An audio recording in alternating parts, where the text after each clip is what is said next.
Welcome to the 2022 Glitter Bomb Spiel Finals. We're here at the Potomac Curling Club in Maryland, and the sound you hear behind me are the pipers who are escorting our finalist teams onto the ice. They will be going through the door shortly. There they are.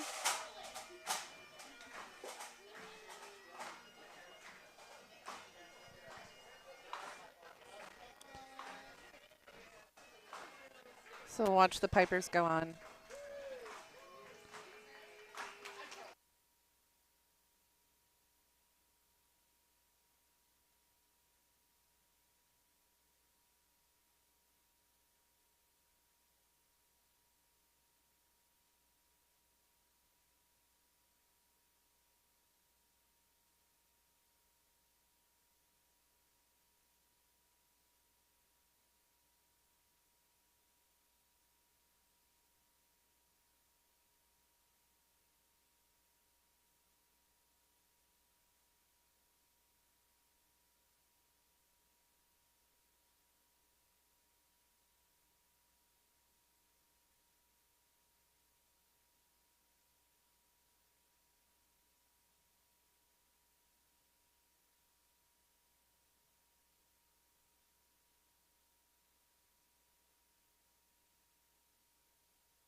Were you watching the whole time? I did laundry. So I was folding clothes.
No, I'm still muted. I muted myself for I'll be muted for most of the dance. You can always flip ends too. I could, but I Could. think Ken would be very angry with me if I did that.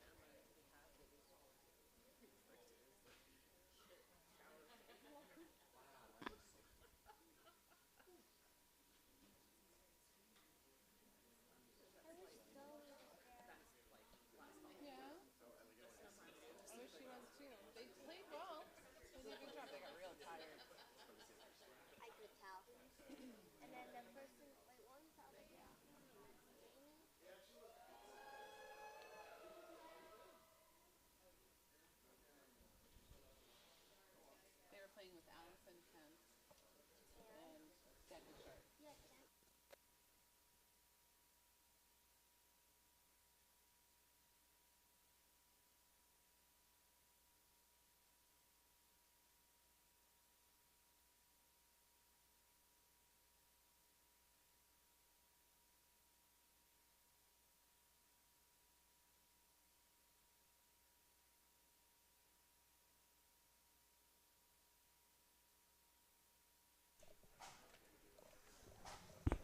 Hello, everybody. A stone's throw from the Capital Beltway. It's the National Capital Curling Club, National Capital Curling Center, home of Potomac Curling Club. This was the final draw of the Glitter Bombspiel. We are so glad to be back here after a couple of years off due to some sort of virus. I don't know. Did anybody hear about that? Anyway, I'm joined by Jen Skidmore right now to my right and Mindy Carlson on the cameras. We may get a few words later from tournament Bombspiel organizer Courtney Shaw. Here's who we have going up today. These C event finals on sheet A. That is salty carbohydrates. Well, actually, first, okay, that's on sheet C that we're looking at the picture right now. That is Dolly Rots, mostly Detroit. I have them on sheet A. Are they on A? Yeah, they're Okay. on A. All right. So the tournament draws, not quite as updated as I thought they were. So sheet A, we have the C event final. No, the B event final. Dolly Rots from Detroit, except for their lead, Jamie Bellefontaine, who you may have heard on our webcast yesterday. He is from Potomac. Their skip is Mike Grudzinski. Vice is Paul Carmouche. Second is Brandon Brown. They are playing the Windy City team. They're Marigolds. That's they with an apostrophe R-E. I have them as salty carbohydrates. All right, so we are checking the team. Yep, they are playing salty carbohydrates. They are mostly plain field with some Potomac. That is Deb Martin is your skip. Mike Glessner is your vice. Jeff Grek is the second. Charlotte Clarke is their lead. Sheet B, I feel pretty confident in who I have there because those were actually updated beforehand. We knew those matchups from last night. Oh, there you have our favorite, our new favorite 8-month-old is cheering them on right next to us here. That is the Triangle Club. The team is called Love Wins, parentheses, Hammer Helps. Skip is Nick Miles. Vice is Michelle Wobker. Second is Delaney Kolich. And the lead for them today is Katie Kaiser. They are playing Pretty and Rink with 3-time U.S. national champion Monica Walker. Skipping along with Potomac. She's from Broomstones. Skipping. In the middle there is Adam Kapp from Potomac. And to the right, the colorfully dressed Jonathan Ochoco of San Francisco. Easy for me to say. On sheet C, we have, that's a triangle, mostly triangle team. That is I'm Gonnaguard. The skip is Christine Allen from Triangle with Mike Mills, not the one from REM. Ken Clarke from Potomac, the wizard of the webcast, is their second, and Dave Zimmerman is their lead. They will be playing by process of elimination. That is, that's their Marigolds. That's the Windy City team. That's Eric Reithel with Lori Cassidy, Greg Torkelson, and Kent McKenzie. On sheet D, appropriately, the D event final. That is the team of, what team is that? That's Moyer. Oh, that is Moyer. Okay, I didn't realize Bruce was part of their team. Is he playing? He's subbing. He's subbing in. Okay. Yep. Tammy Moyer is their skip. Ryan Claussen is their vice. Ron Falkowski is their second, well, depending on where Bruce Black is playing. That team is a mix of Potomac, Sealand, and actually Butts County. They were listed as Cincinnati, but the Cincinnati person is not here. They're playing a Potomac team skipped by Benjo Delaramente, who is heavily involved with the Philippines curling organization, had a U.S.-Philippines matchup yesterday. The vice is Kevin King. Second is Trevor Stafford-Walter, and the lead is Tina Goodwin. Those are your teams. The ice is underway, and we are going.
All right, so we're still working on getting which team is which. On our feature We're sheet, good. sheet B in the red rods will be the team from Triangle. Love wins, Hammer helps.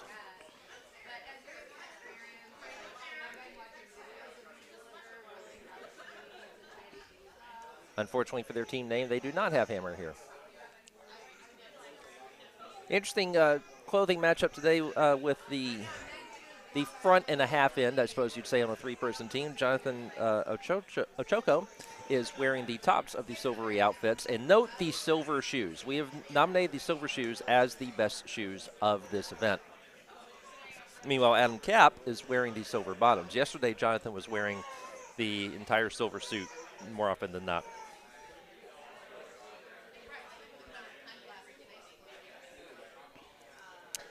Well, it just hit off that red guard, so. Whoever that was, I did not hear through the system. I only heard someone speaking.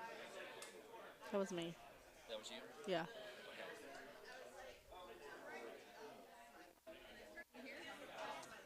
All right.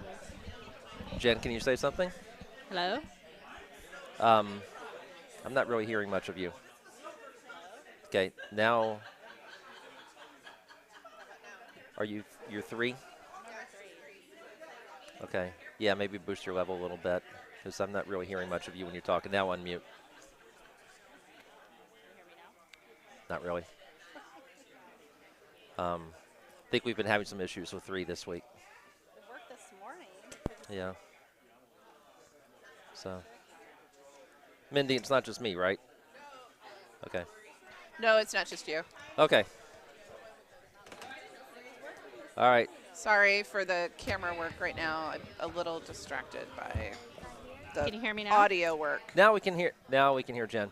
Yeah, Hey. it usually takes us an end to get going, particularly when I'm out on the ice and not doing things like verifying which teams are playing on which sheet. Yeah, I just hate it, though. I want to give people the best They experience. couldn't hear me talking. Yep. Oh, they can't. They couldn't hear me. Oh, is Freya going to join us now? She's just going to listen. Okay. Hi. Hi, Freya. Freya will be playing in the junior Bonspiel they'll have in a couple of weeks. Yep, November 4th, 5th, 6th. Yep, it's Bonspiel City right now because then November 18th through 20th, we do 18th through 20th, which is an interesting number I just made up. 18th through 20th, we will have Embassy Row, Ukraine, which I'm organizing. There is still space in that tournament, or in the, I don't know why I keep saying tournament instead of Bonspiel this morning, but they will be, we still have some space available in that. We'll close down registration sometime in the next week or so. Oh, Love Wins just got a really good round that guard and into the house. Excellent job.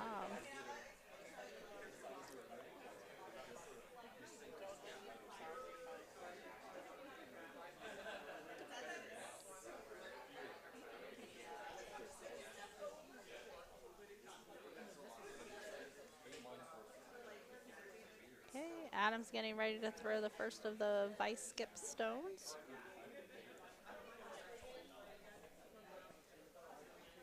I think Freya just turned me all the way down, which is probably a good idea. No. No, you're number 4. I'm number 4. Okay. Yeah. Freya's turned me all the way. Okay, now Freya turned me all the way back up. Jen still seems a little soft to me. Maybe you need to pull your mic up a little closer. So. Yeah, remember, if you keep your mic, you need to keep your mics up close enough so that when you're here in March 2020, you all catch COVID from webcasting, as we all did. So That's not a pleasant thought. it's not a pleasant thought, but we're all right. We're all better now, right? Yeah, I think I was the only person that did not catch COVID that had been doing webcasting. All right, it looks like that yellow rock's a little heavy, and it's Yeah, gonna going flash. right through the house. Adam put a little too much juice on that one.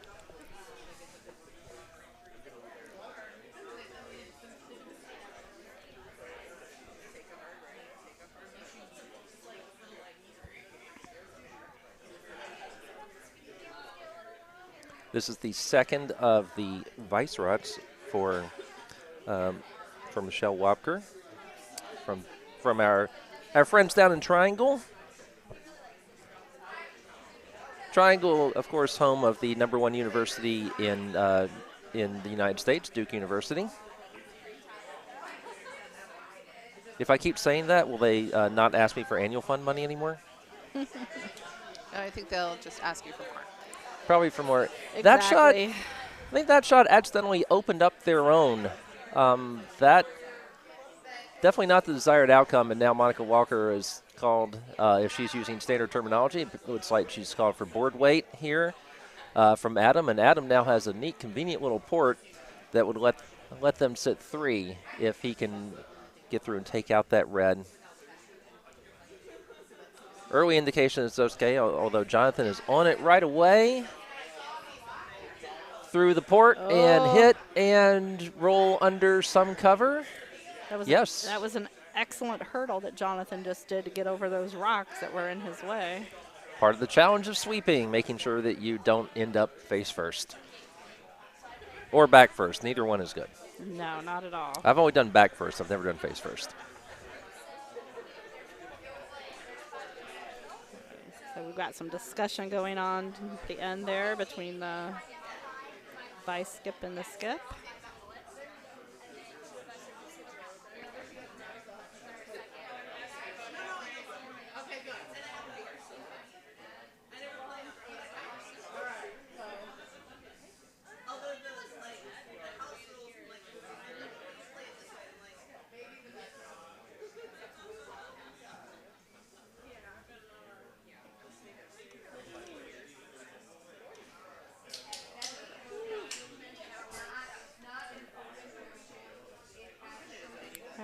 Nick is getting ready to throw his first of the skip rocks.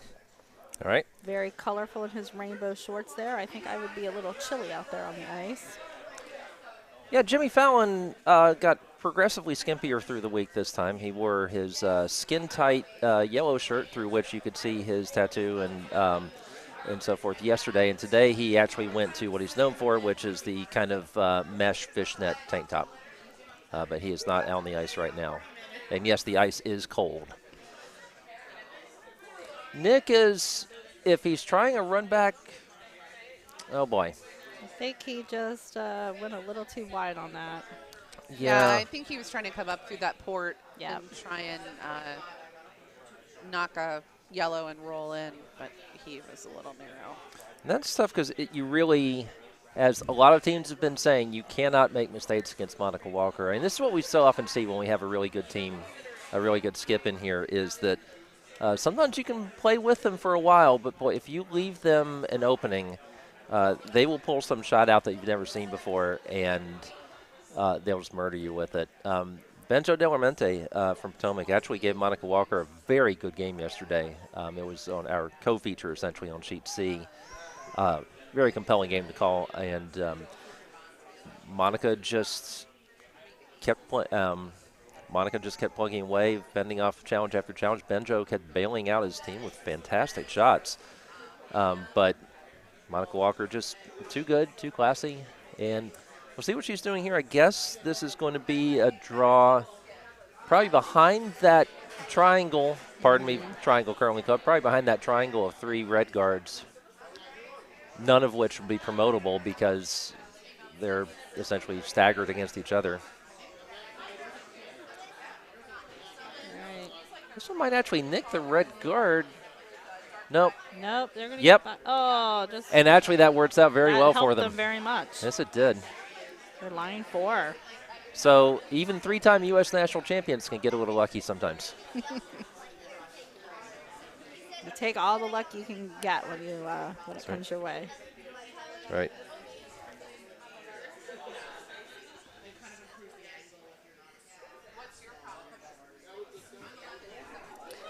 All right. We will peek around at other sheets a little bit. I mean, it's the hammer on C, I believe, isn't it, for their Marigolds? Yep, it looks like it. Okay, and they're facing what? I'll do a really quick view of the C house? Of the C house. If Okay. I can find it. Top row. Top row. Or Just, Nope. Where is it? it's the second sheet there. no, there's a row that says A house, B house, C house, D house. Yeah, and I'm not seeing it.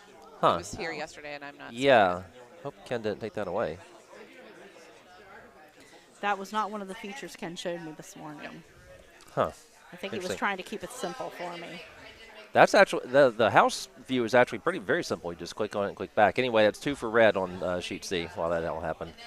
So, Nick Miles, his last shot for triangle and damage control here in a big way. Yeah, he's just got to get something in there to keep them from getting potentially 5. And if he can, if this were to curl and freeze that yellow, but it's not, it's going to go a little too far. I mean, okay, we'll need to see the overhead of this in a second to see where he stands now, to see if that is out counting. It's out counting at least 2 of the yellows. Okay, you have the house there. And, yeah, okay, so that's probably second shot. Yep. So if Monica doesn't hit this, then he can hold them to 1 or 2. Yep. If Monica hits it and actually gets it out, it's 5. Well, for shooter stays.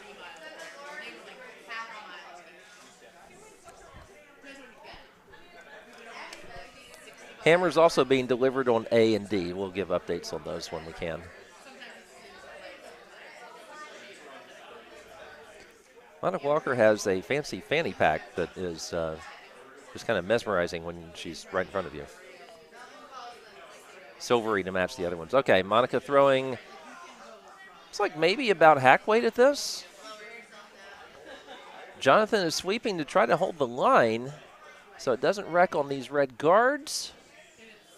Will he get it through? Oh, he does. Man. It's not. I don't think it's going to have enough to take it. Is it going to have enough to take out the red? Whoa. Oh, What a delicate, perfect shot there from, that was an excellent shot from yeah, Monica. from Monica Wobker. And That's 5. Nick Miles can only smile and laugh along with Monica. That's 5. So, because when you're facing a 3-time U.S. champion, you want to give up 5 in the first end. That's just to throw them off a bit. So, False sense of security. false sense there. of security. Okay, so I was wrong. Actually, Benjo Delaramente has the hammer now on D, facing. So on, looks on like he's sheet line A, 2. it was 1 red in the first end. That's what our scoreboard says there. So Benjo's hammer, they are working on it hard to get it past the yellow, and they do. Nicked it a tiny bit. But Okay, and do we have a view of the D house, or was it taken away? It was taken away. Okay. Well, we'll just wait for them to post the scores. Oh, they're already moving them. Oh, we do have a view of the D house. Oh, with the D. I just had to finagle. Oh, with the D graphic on it Thanks. too. Yesterday when we were switching from house to house, we didn't have the D graphic on there. All right. On sheet B, lead right goes through the house. I've never done that. Have you, Jen? Thrown a lead right through the house? That seems to be my my go-to shot lots of times. Okay. Well, you and I played together in my last league game, which was That's true. We 9 did. days ago. Yeah. We did. I was happy to sub, and it was nice to hang out. All right. Speaking of hanging out, we might see if we can get headphone number 3. That's the one that's not working. Okay. Do we want to try a different one for Courtney? There is another one over here.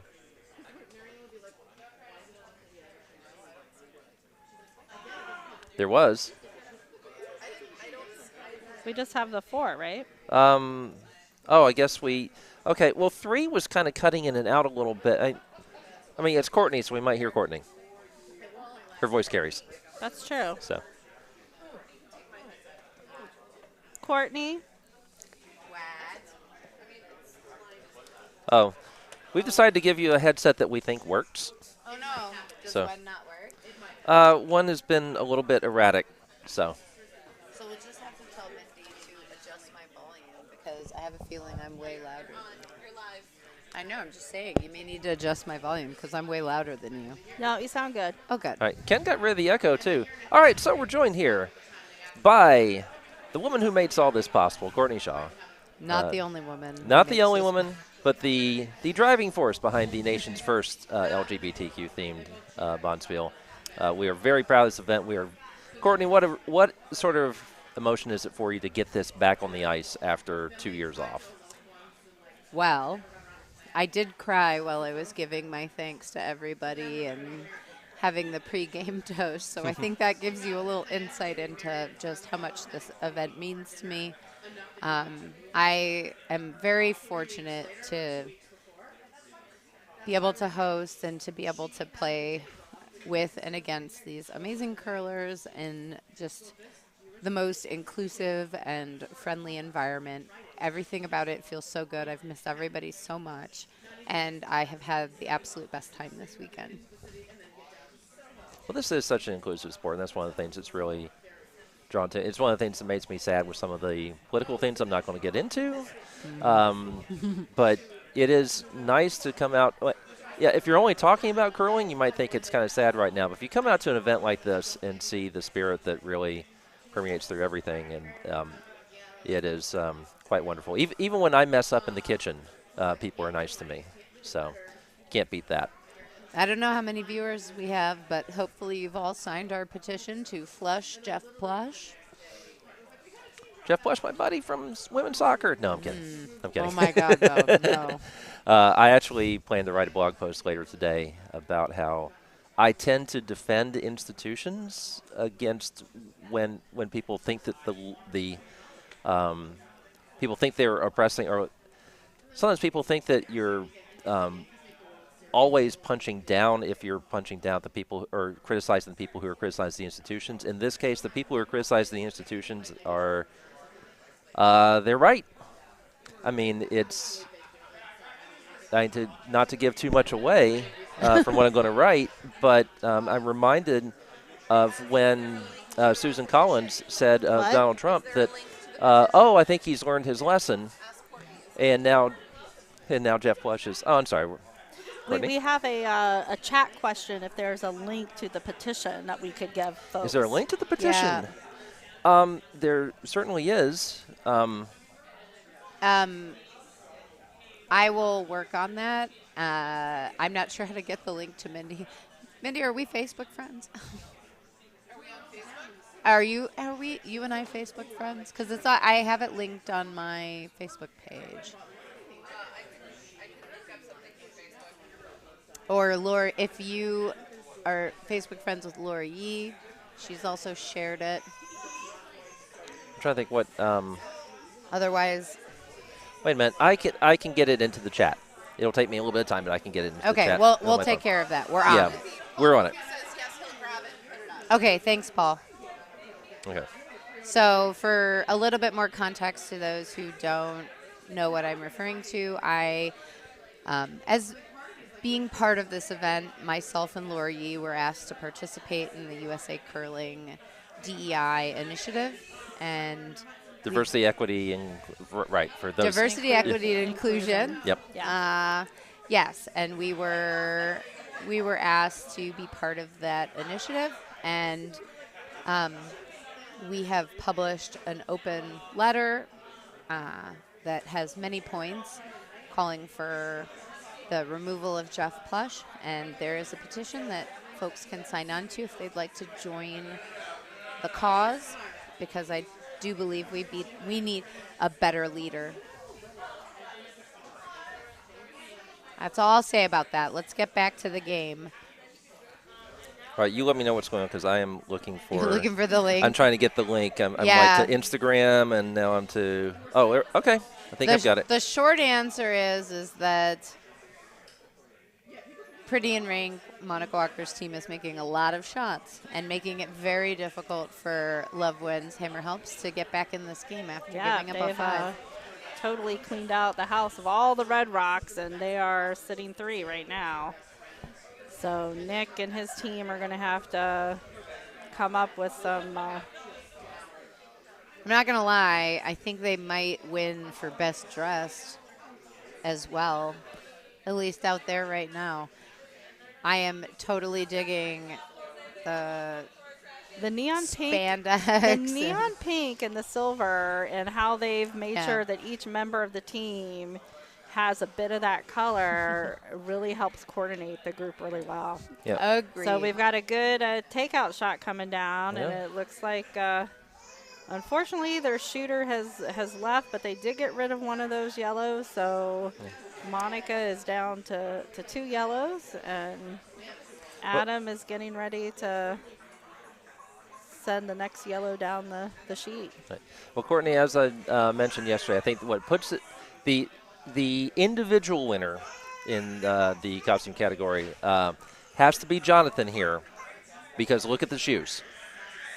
Oh, those are some fantastic curling shoes. Yes, and they go with the outfit. I mean, it's one thing to have really cool shoes and a really cool wardrobe. To have them coordinate on that level, I mean, what else can you say about that? That's world class. I mean, that's That is a commitment to fashion. Not to mention the headband and his ponytail holder is pink as well. So he's totally committed. I have to say, though, I feel like those pants are incredibly insulated. They are probably not even the least bit cool out on the ice, even though it was pretty cool out there this morning. Yeah, that's what I'll say about that. And I like Monica's fanny pack. Of course, it's right in front of us, and as I said earlier, it's kind of mesmerizing. It's almost like you can see yourself, in the fanny pack. It is mesmerizing. Yes, it is.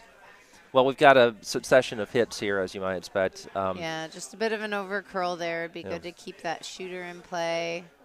I'd love to see, no matter what is thrown here, I would love to see the skip, Nick Miles, throw a draw with his first, because Monica may take it out, but then you feel comfortable with draw weight and you can make the shot again.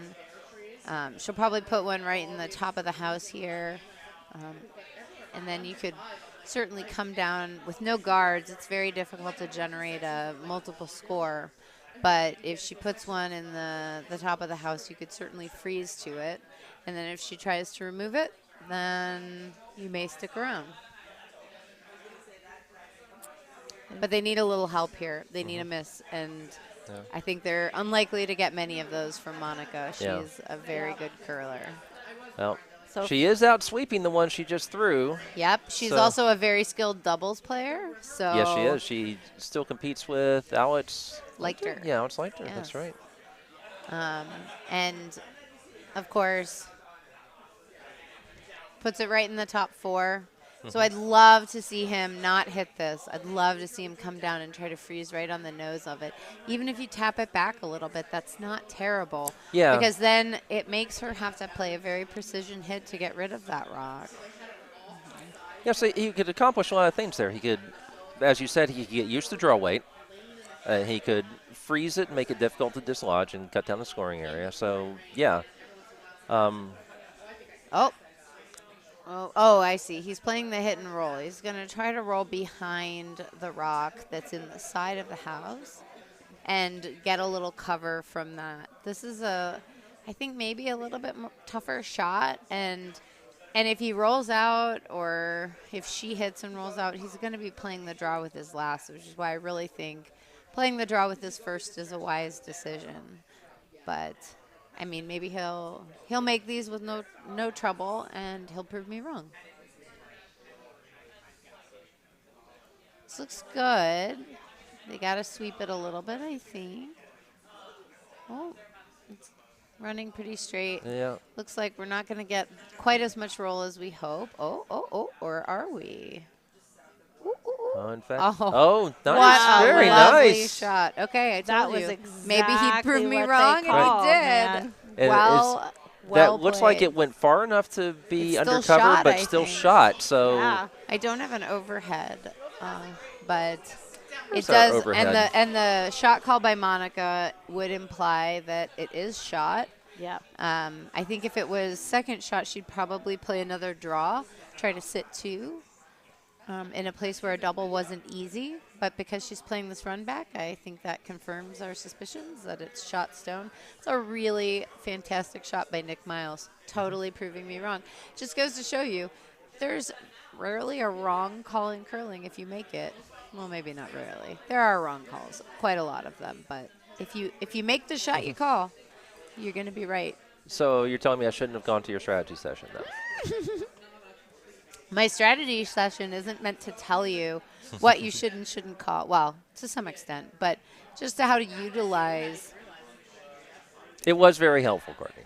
How to think about the game in a way. Oh my gosh, this looks like a great shot. Oh, really nice. Yep.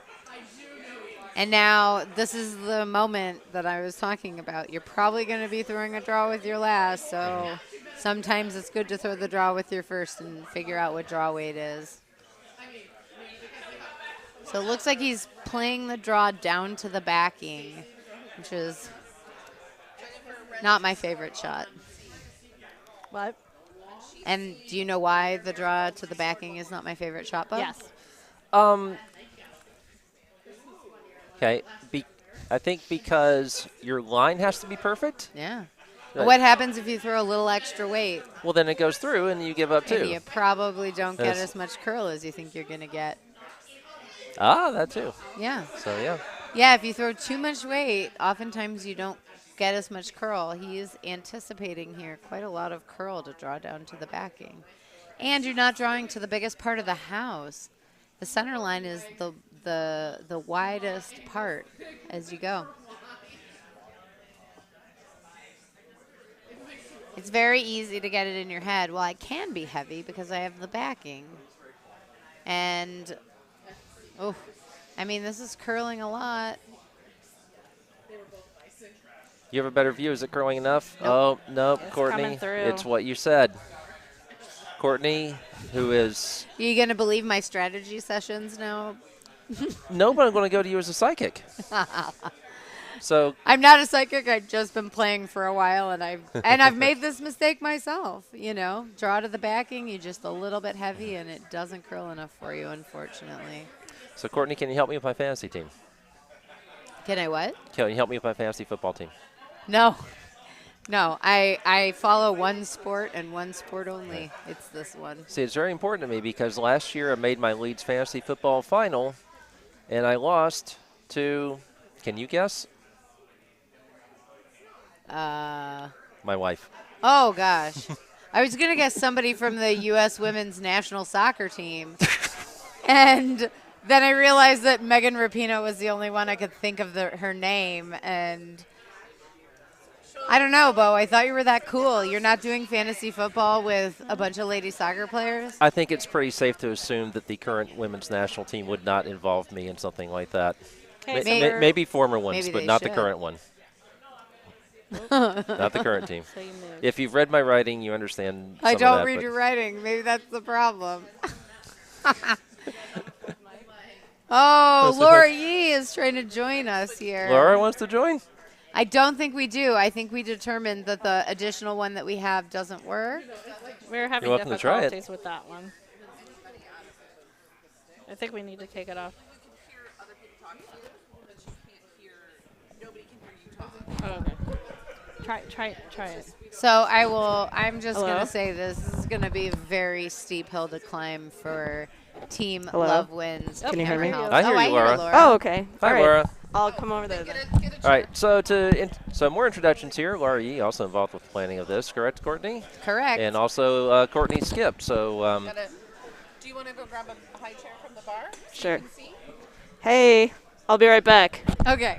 all right, welcome and temporary goodbye to Laura. Laura Yee and I departed this event in the morning draw. Unfortunately, we went 2 and 3, so we did not make a final. Our final would have been on sheet A, so I'll just say maybe it was a blessing in disguise that we did not make the final because I already played on sheet A a couple times this weekend, and you know, it's a wall sheet. Sheet Sometimes A they're a is little the crazy.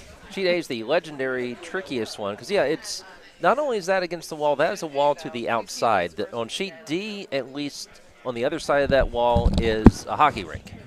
Yeah. On sheet A, the outside is Maryland. We were 1-1 on sheet A, so certainly not the worst results, but Well, I'm very tired, so I'm happy Yeah. to not be playing right now. Me too. I'm considering a win. Oh no, we have a curler down on sheet D, but I think they're okay. yeah, they slipped in earlier yesterday too. Yeah, Jen and I played a league game on sheet A 9 days ago. It did not go well. Oh no. No. So I will just take a moment to do a shout out on sheet D. Absolutely. We have Battle of the Potomac Skips. Not all of the members of these teams are from Potomac. They're curlers from other clubs playing with these Potomac Skips, but Benjo Delarmente, who's wearing the headband and the very bright colored shirt, this is his first event final. So this is really exciting. And Benjo was one of my last additions. We had, unfortunately, a number of curlers who had to drop out of the event because of COVID or flu or something. This has been a tough one for us. And we're fortunate to have a lot of really positive local curlers, just really happy to help out such a fun event. And Benjo's one of them. And I'm so happy to see that he made his first event final. And yesterday we had a Trans-Pacific matchup. It was Monica against Benjo, who is, I forget, is it Zat's office with the Philippines Curling Federation? And I don't know if he's president or I forget exactly what it is. I So mean, I didn't know he held an office with Yeah, the so Philippines. it was Curling U.S. versus Philippines, and it was a very good game. That game really went down to the wire. Benjo gets an award from me, probably worth nothing. But he, I think, is probably the most improved curler I've seen in a one-year period. He's I think playing so. incredibly well. And I won't talk about it more than that. I think Laura knows why. Oh, yeah. We'll leave it at, if you're Facebook friends with Benjo, I'm pretty sure you know why. But he's doing great, and I am happy to see him in event final. He's out here like every day practicing. He recently finished up a PhD.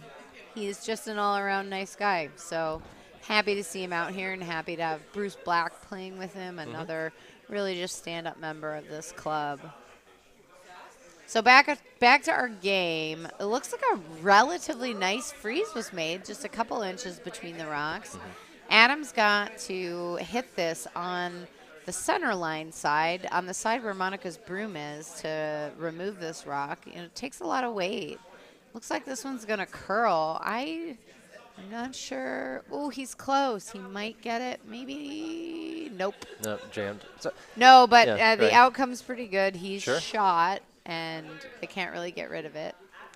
I do have to point out one thing about Bruce Black, which is there's a spreadsheet of curlers in one of our leagues, and it gives the years of experience that each curler has, and some of them are, 4, 8, or a couple of people 2, which is very impressive. How many years have you been curling, Bo?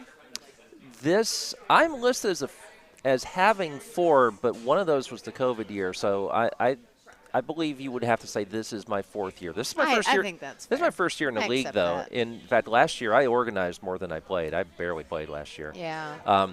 But the Bruce Black's number in that spreadsheet was 53. He started before he was born. We'll just say that. Yeah, very true. Basically. So Bruce Black is. Oh, what? I'm showing Courtney a comment here from Mike Cott. Oh, yeah. I'm happy to hear from you, Mike, and just know that I have put together a team for the Windy City Curling gay curling event that's going to be happening. We have 3 out of 4 players, but I think we should not have too much trouble finding another player. Okay, So- I'll go. Oh. No, I'm kidding. You don't want me, Courtney. Ooh, that was not what they had intended. No, and look what happened. They totally cleared out the majority of their yellow rocks there. Oh. That was not a good outcome. But look at what happened. This is why you play. They were playing the open freeze that I was suggesting from the previous end. And look at this. They've got another rock in the house. Or a rock, sorry. A rock in the house. Going to try to put a second one in there. They're playing the splits. And Laura, explain the value of splitting the house. Well, the value. They just want to not leave an easy double. Yeah. That's the value, the thought behind it. Can you announce it? Oh. Somebody's asking. Yeah. Okay. Oh, sorry. Elena's asking for the score on A, which It's is 1-1. 1-1. Yes. That's a tight matchup. Yeah, and the teams, for people who are listening, it's a team from Detroit Curling Club called Dolly Rocks. And with our commentary colleague Jamie Bellefontaine. Yes, as their Jamie. lead. Jamie he's the pinch hitter for that team. He came in at the 11th hour and has been just having a blast with those guys. He's a fantastic sweeper. We lost to them this morning, and he did a lot of good for them. The team that they're playing is called the Salty Carbohydrates, skipped by Deb Martin from Plainfield Curling Club. And that team has Deb and her wife from Plainfield, a curler, Mike Glessner, who is from the Philly region, and a curler who used to curl in Plainfield and now curls here at Potomac. His name is Geof Grek. He's also my doubles partner, and he's wearing a very tight T-shirt today. He won it in the raffle. It is a jersey from feature sheet skip Monica Wobker. All right. I wonder so who won that. as you can imagine, he's a little bigger than Monica Wobker, and so that shirt is Kind of tight. let's just say it's showing off his guns. Geof is a great sweeper, and I like playing with him a lot. He's a fun guy, too, and he brews beer that we are currently serving in the club for this event. Well, that's good. When I wear a tight shirt, it doesn't show off my guns. It shows off my gut. Oh. As I discovered in the band photo from Friday from my gig. Uh-oh. Which was, that's why I need to usually just have a bass covering that up. So. Is that what you play, Bo, the bass? I play everything. I thought you were an eclectic music man. I lose track of what I do. Where am I? You're currently at the Potomac Curling Club in Great. Laurel, Maryland. I'm very glad to be here. Notoriously not in Potomac, Maryland, as Curling Zone often says. Whoa. Somebody just turned on the TV. And it was like max volume. Right. The red team did a nice draw, but it's a little bit open, so it looks like Monica's going to try and take it out. I will just say, as we watch Monica slide out in this shot, she has one of the most enviable delivery forms. She's so solid, and I enjoy watching her curl. You don't have to have a beautiful delivery to make shots, but she does it with style. Yeah. And she also has multiple really cool scrunchies in her hair. Yeah. That's right. A very nice shot. Yeah, it's fun to see the variety of delivery styles in curling, where you have some people, even at an elite level, some people who are practically upright, and some people who look like they're lining up pool shots. I always think of like the Harndens in Canada, who they practically have their chins on the ice as they're delivering. Oh, yeah, like Ryan Fry. He's Ryan got Fry, quite yep. a tuck. Then you have me. Someone took a picture of me at the beach field, and I looked like I was crouching in some difficulty while I was sliding. Goodness. Yeah. I started curling as an adult, so I'm not quite as bendy as a lot of these curlers like Monica, who started in her younger years. But I make some shots, Yep. so Well. I work with what I've got. My personal favorite delivery style to see is what I like to refer to as the magic carpet ride.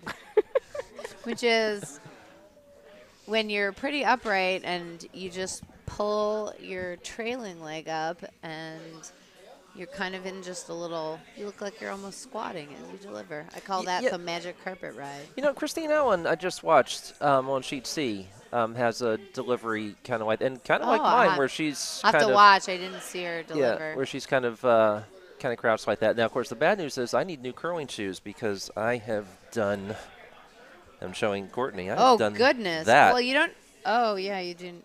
Yeah. That. Or you can get these gripper pods to replace it. Yeah, I need, and unfortunately I have glued on gripper pods, so I need to get shoes that have Velcro gripper pods. If only there was somebody here this weekend that you could buy shoes from. Well, he was here yesterday. Oh, did he leave? Yeah, he's not. He'll be back for Embassy, You though. were here yesterday, or you can get them at Embassy. Yeah, but I'm so frazzled right now, Courtney. Why are you frazzled? Because I had a concert Friday night. I came out here and volunteered all day yesterday. It was great. What were you playing? Mostly bass with a little bit of keyboards, and I got to do one drum song. Oh, goodness. Yeah, it was good. We have Monica Walker here trying to ruin the day for Team Love Wins Hammer Helps. There's a nicely latched on rock back there, it looks like. Yeah, you're just not going to get very many misses with Monica Walker. She just picked it out clean. Of course she did. She's a consummate professional. Makes it look routine. Yep. I think this just shows how impressive Benjo's. It just shows you that all you need is scrunchies, and you'll just be an amazing curler. Oh, that's what I need. That is what you need, Laurier. Oh. So you're telling me I should not get a haircut? Because I was thinking I need to get a haircut because I let it grow long for the concert. So here we are in another situation where Nick is drawing against a couple rocks in the house. I do believe this is similar line to what he threw with this first, so he should be pretty comfortable with the weight here. I hope, I expect this shot to be made. And you hope he's not trying to use the backing this time? I mean, I don't hate it when you've just thrown that line to throw the same line again. You believe that your sweepers are comfortable with it. He just made this shot. I don't hate it as much as I think they're just cleaning. She's just cleaning, so I think we're close here. Oh, they're going now. Looks like it's taken off. Oh, gosh. They got to go. I think we're good, though. I think they got it there. It's good. That was a well-judged rock, well-managed They rock got by their the one. sweepers. They got their one. They're on the board. That's right. That's great. Monica is nodding in her approval of that draw. Well, one of the things we talked about the inclusion of this sport, it's always so nice when you have people who've played at just an extremely high level, and then they come to an event like this, and they're just one of the crowd. Yeah. I mean, they're just as personable as anybody else. Yeah. We had 3 Olympians here for Club Nationals, 2 facing off each, 3 of the 2014 team, I believe. Jessica Schultzen played Ann Swisshelm in the final, and Debbie McCormick was here selling equipment. And if you were to come into this room and say, okay, which 3 people are the Olympians, you'd have no idea because they're just also friendly. It's really fun to go to events where you can play against some of the best curlers who are out there playing for fun. I had the opportunity to play against Nina Roth in a fun event at the Madison Curling Club, and we won that game, which is kind of fun. This was several years ago, but she was playing with her husband, who was a newer curler at the time, and it's just a fun event. Nina is a person who really enjoys a social bonspiel, so you have a chance when you play games like that.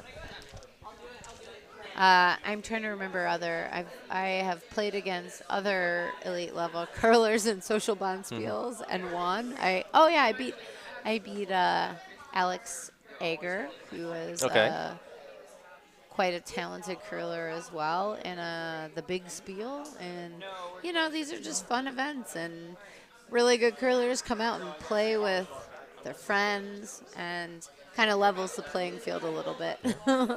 Just wanted to give the front end a little bit of love here. Jonathan Ochoco, in addition to having the wonderful silver shoes, just threw a picture-perfect draw around guard. Well managed by Adam managed. Kapp. Yeah, right. Adam's on the a great yeah. sweeper, Yep. so if you're going to have one sweeper, he's not a bad one to have to help you get the rock there. So, looks like we're trying the freeze here on sheet B. This looks a hair heavy, and it's not quite getting the curl that they would like. Yeah. A little bit of frustration, I think, from this team, from Triangle. It's tough when you get off to a 7-0 start after 2 ends. It's tough to battle your way back. But they're doing it right here. They have a guard in play. They tried to play the freeze. It didn't work out for them, but you know, they have a guard in play. Anything can happen. It just takes a good shot to kind of get you back in here. Let's see if Jonathan can loop another one around this guard. Meanwhile, you know, in the D event final, which, you know, you could look at if you're doing sort of a traditional style bracket, kind of the third place game, they're finishing up the third end, and I'm very curious to see what Benjo is looking at here. That's 1-1 after 2 ends.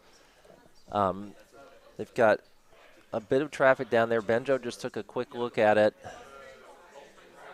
Yeah, our outside sheets both have some interesting things going on in their third Do we want to ends. switch to one of those? Can we see the D house? I don't know how quickly we can switch. I am not good at operating, but I feel like Mindy is on top of this.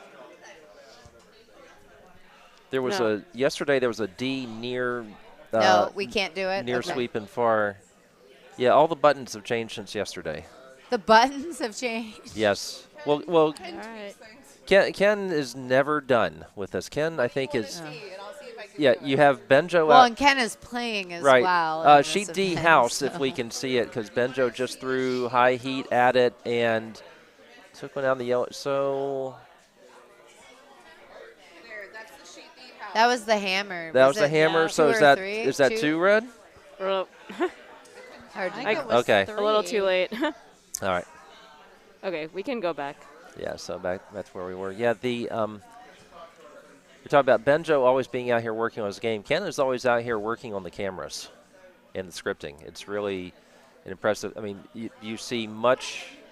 Well, I can't say much larger clubs because we're a pretty large club. But you see clubs that host major events all the time that don't have the built-in webcasting capability that Ken has built up here over a couple of years. Yeah, It's it's amazing work. a really good setup. We improved our cameras a couple years ago, which has really helped with Right. our ability to share these events with people who may not be Yep. local. How many viewers do we have? We have 26, and Elena wants to know what's going on A. Okay, Elena, the hammer is about to be thrown in the third end. Looks like a hit for 3. Yeah, by Mike Grudzinski. Maybe from, 4. From Detroit. Yeah, there's a wide open yellow rock that he needs to hit for a bundle. There are 3 red rods out on the periphery. So I think all 3 are counting. So if he can hit and stick on this yellow. The A house. There's a view of the A house. Oh, no, it looks like one of them might not be May touching. But not this is be still it. a hit for 3 if it sticks around. If it, as Vic would say, sit down, and it does. So that's Those are- can't probably quite see 3. My Vic Robber impression there Yeah. briefly. It's 3. I can see Yeah. Paul's holding up 3 fingers. Okay. No, that's just what he wants in his drink. 3 fingers of scotch, right? Dang. Good one. And I don't even drink. Well, not much. Not much. Yeah, Courtney, I had to work bar yesterday morning. How'd that go? Fortunately, Mike was there because I was useless. People would come up to me and say, "Oh yeah, could I get a blah blah blah blah blah blah blah?" I'm like, You just have to look at the you want any drink beer? list. "Oh, but the drink list does not tell you the ratio of things or whether it's supposed to be There shaken or is anything like that." instructions. We've got a score update on sheet D. Oh. It looks like So that was 3 for Benjo. it was 3 3 for for Benjo. red, Yeah, Benjo's team. yeah. So now the score is 4. So to everything's on the line in these games. You know, sometimes people say, well, it's just nice to play in a final, but I tell you what, at the Glitter Bomb Spiel, it's nice to win the final because yours truly makes ceramic It's very nice. prizes for the winners of each event. And this year they are, well, every year they're kind of generally rainbow themed. This year they are little rainbow cups, and I put a lot of work into them. I think you should make those They're for very the pretty. winners of the 2020 Big Spiel. Pass. Ah, I'll do them all in the Ukrainian colors. okay. Or maybe you can do them for the last place team in the 2022 Beach Spiel. What's the beach spiel? That's in Wilmington, North Carolina, where I used to live. 24 teams, and mine was the worst. So I'm watching here on sheet B again, Mhm. and they had a nice opportunity to sink a rock behind this guard, and it slid through the house, unfortunately, which is leaving Adam a fairly open hit to remove shot stone. He's going to roll out. Right. So another opportunity for Love Wins here to try to sink a rock behind this guard and protect it and try to generate a steal and work off some of the 6-point deficit that they're in right now. Our fastest moving game is on sheet C, which is our B event final. And Christina Allen's already delivering her skip rod sheet for I'm a Gonnaguard from Triangle. They are down 3-1 right now, and she just wrecked. And she has 3 rods in the house, but the bad news is there's a red one right in the middle of it. Exactly where you do not want that Who's to hammer? It's yellow, correct? No, no, it's red. It's red. Oh, it's red? Yeah, because I can't see the scoreboard. Oh, yes, I see that yellow took one. Yes, and Courtney, 3. welcome to the webcaster's curse. You can't see the scoreboard. I and know. then people sometimes don't hang the score, and then Yeah, I'm guilty of that. I am guilty of that. because only the vice may hang the score, but the vice is at the other end of the ice, which is something that Wow. I've On there's- sheet D, I think Trevor Stafford-Walter just made a really nice tap back to roll behind a card that's only barely in play.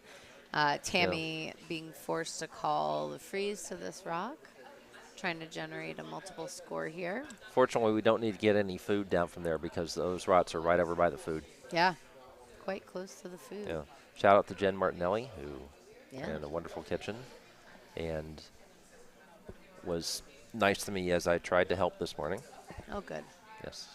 She's a pretty nice person, Yeah. so that's not too surprising. And has given me a lot of advice on and shown me all the things that go into to making a kitchen work at a Bonspiel. And after seeing all that, I've decided for Embassy Row, I'm going to order pizza.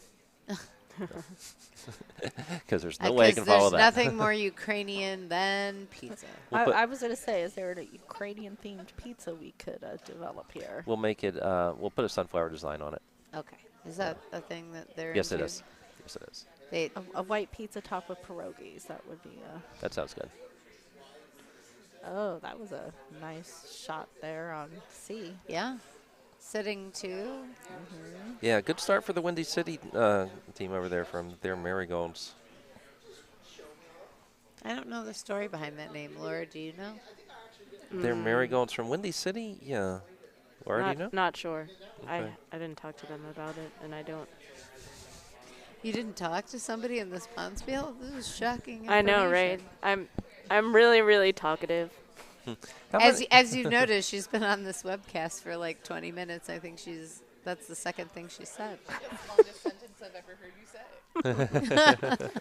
The only time you'll hear me is when I'm skipping. And even that No, we it's don't hear you. difficult. no, we hear It's difficult through the N95.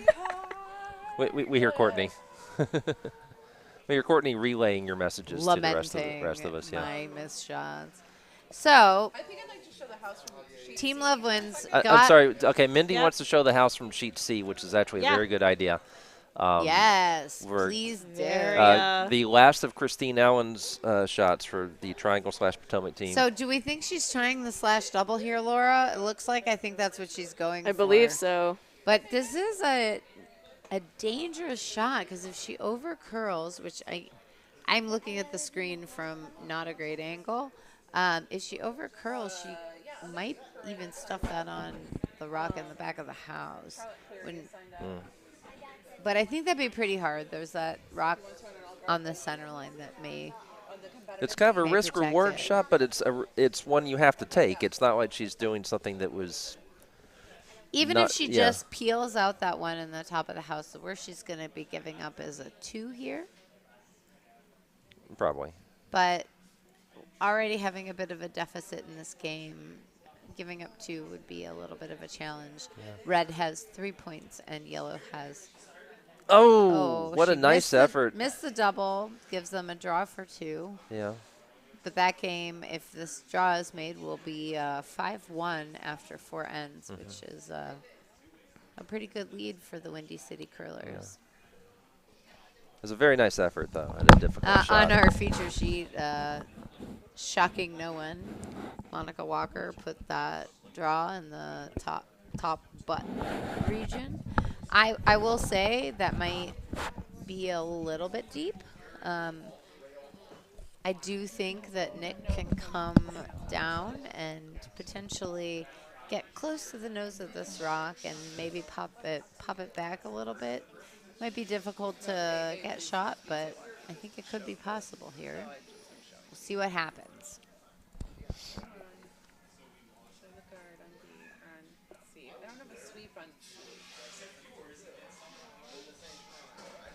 Sweeper's really working this one. I can't see anything through Adam. Looks a little Trust me, light, the and it's sweepers are over really curling working a bit. Yeah. Yeah. Uh-oh. Rex on the guard. Oh, no. So they've got a pretty little vanguard of guards there. As they So say in Spaceballs, she's gone from suck to blow. Sheet C just finished up their end. A red- Did they draw 2 for their 2? reds. Yep. Yep. They drew for the. So two they're reds. Marigolds from Windy City, the 5-1 lead in the B event. All right. Do any people watching know what their Marigolds stands for? That would be I'm sure there might be some fans at home who might have some info on that. from Windy City. Yeah, hopefully they have some fans at home. It's not like, me where, I From the played it. movie Yeah. The Gay Deceivers. Okay. The Gay Deceivers? All right. What movie is that? I don't know that one. Let's get out the Google. The Google. The Google. How old are we on this webcast? Give it a Google. Well, I'm bringing up the average age by a considerable Oh, sweep, Jonathan. Oh, good. amount. Wow. Very sweet. Is she going to curl enough to make this? Nope, it not looks quite. like it's going to bounce off, and it'll just be 1. She would have needed more ice to get by that guard. So that's another steal for Pretty and Rink. No, not No, a no, steal. ju- They it had was the just one. hammer. Yeah. Okay. They had the hammer. They just took 1, though. So now the score is 8-1, 8-1, which is yeah. a tough deficit to come back from against a team Yeah. playing this well. It's really nice to see Torkelson sweep. Oh, but the fan support is there for the Triangle team. The fan support, Aw. only What? 8 months old, but very much enjoying it. He is a very happy baby. He's I having saw- a very fun time cheering his mom on. Last night at the Oh, look at it. And that's people on the webcast may know I don't have children and I'm not like a super big kid person, but man, he's a cute baby and he just always seems to be having a good time. He's totally feeling my vibe in this bounce feel. He's helping us be very happy. Do you need a flag? Do you need a flag? I'm going to give him a flag to support his moms. Oh, my gosh. I just saw Wow. what Liz is wearing. Oh, my God. That's so cute. He is waving the lesbian pride flag, and it's Yay. quite adorable. I just noticed that you're wearing like a baby saddle. That's like maybe the best invention I've ever seen. She's got like Wow. a fanny pack situation with a seat for the baby. That's even better than the baby Bjorn. That's pretty great. And he loves it. Oh, my God. He's so cute with his little flag. It's melting my heart. He's melting my heart. And Mom is throwing her rock Yeah. down the Yes. sheet. So let's see where it ends up. I've got teenagers now. That's a very different experience. Oh, man. Is it ever? Yes, it is. How old are your kids, Bo? 19 and 16. Oof. I was kind of thinking it'd be cool to get my daughter to come out here. My daughter, if you look at LGBTQ, is T, and lives in a.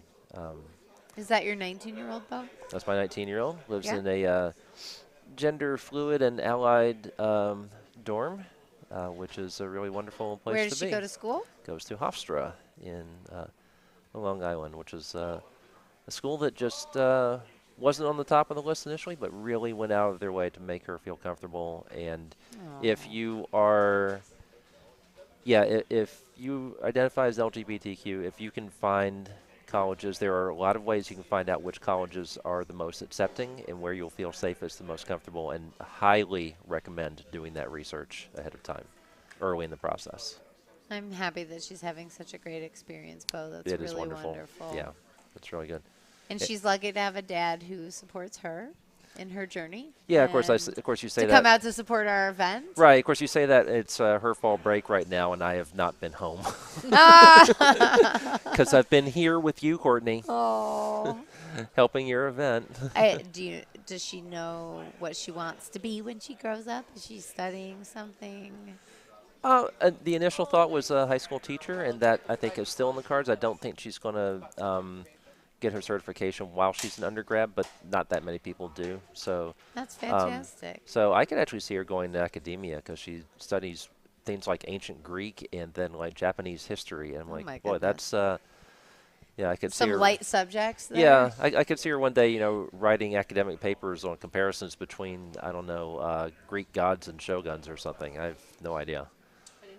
So, but yeah, an intellectually eclectic person. Very proud of her. So to use phrasing of the kids these days, BRB. Okay.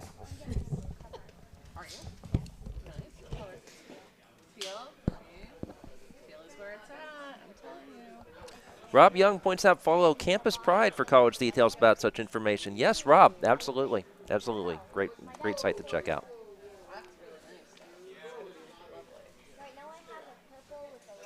All right. I don't want to leave Elena hanging on sheet A. We are that is the last of the rocks being delivered by Mike Grudzinski from the Detroit team Dolly Rocks. And but Deb Martin has hammer, and Mike has shot right now, redstone on the corner of the forefoot, and has a considerable number of guards up there. Now, if Deb were to throw a rock that had considerable speed and then abruptly made a right turn, and she could hit the red out of there, she would have 3. That is not physically possible. So, so she actually has 2 more rocks. Oh, she does. Okay. And Mike has 1 more. So they're discussing whether they should peel the guard that's directly in front of the red. Mm-hmm. They could probably get a double peel, or they could try some kind of run back. Oh, look at that. I think they're thinking about peeling because then she'll have an easier shot on her second shot.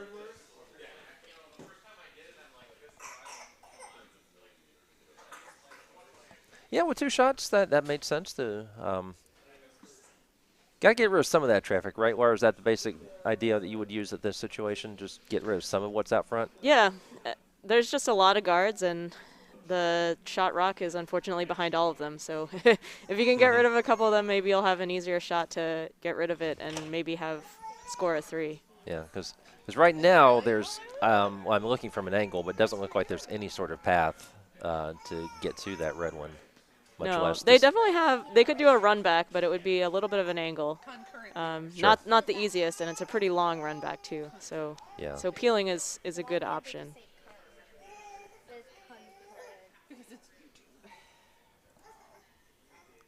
Or to put that run back in technical terms, it would be bonk, bonk, bonk.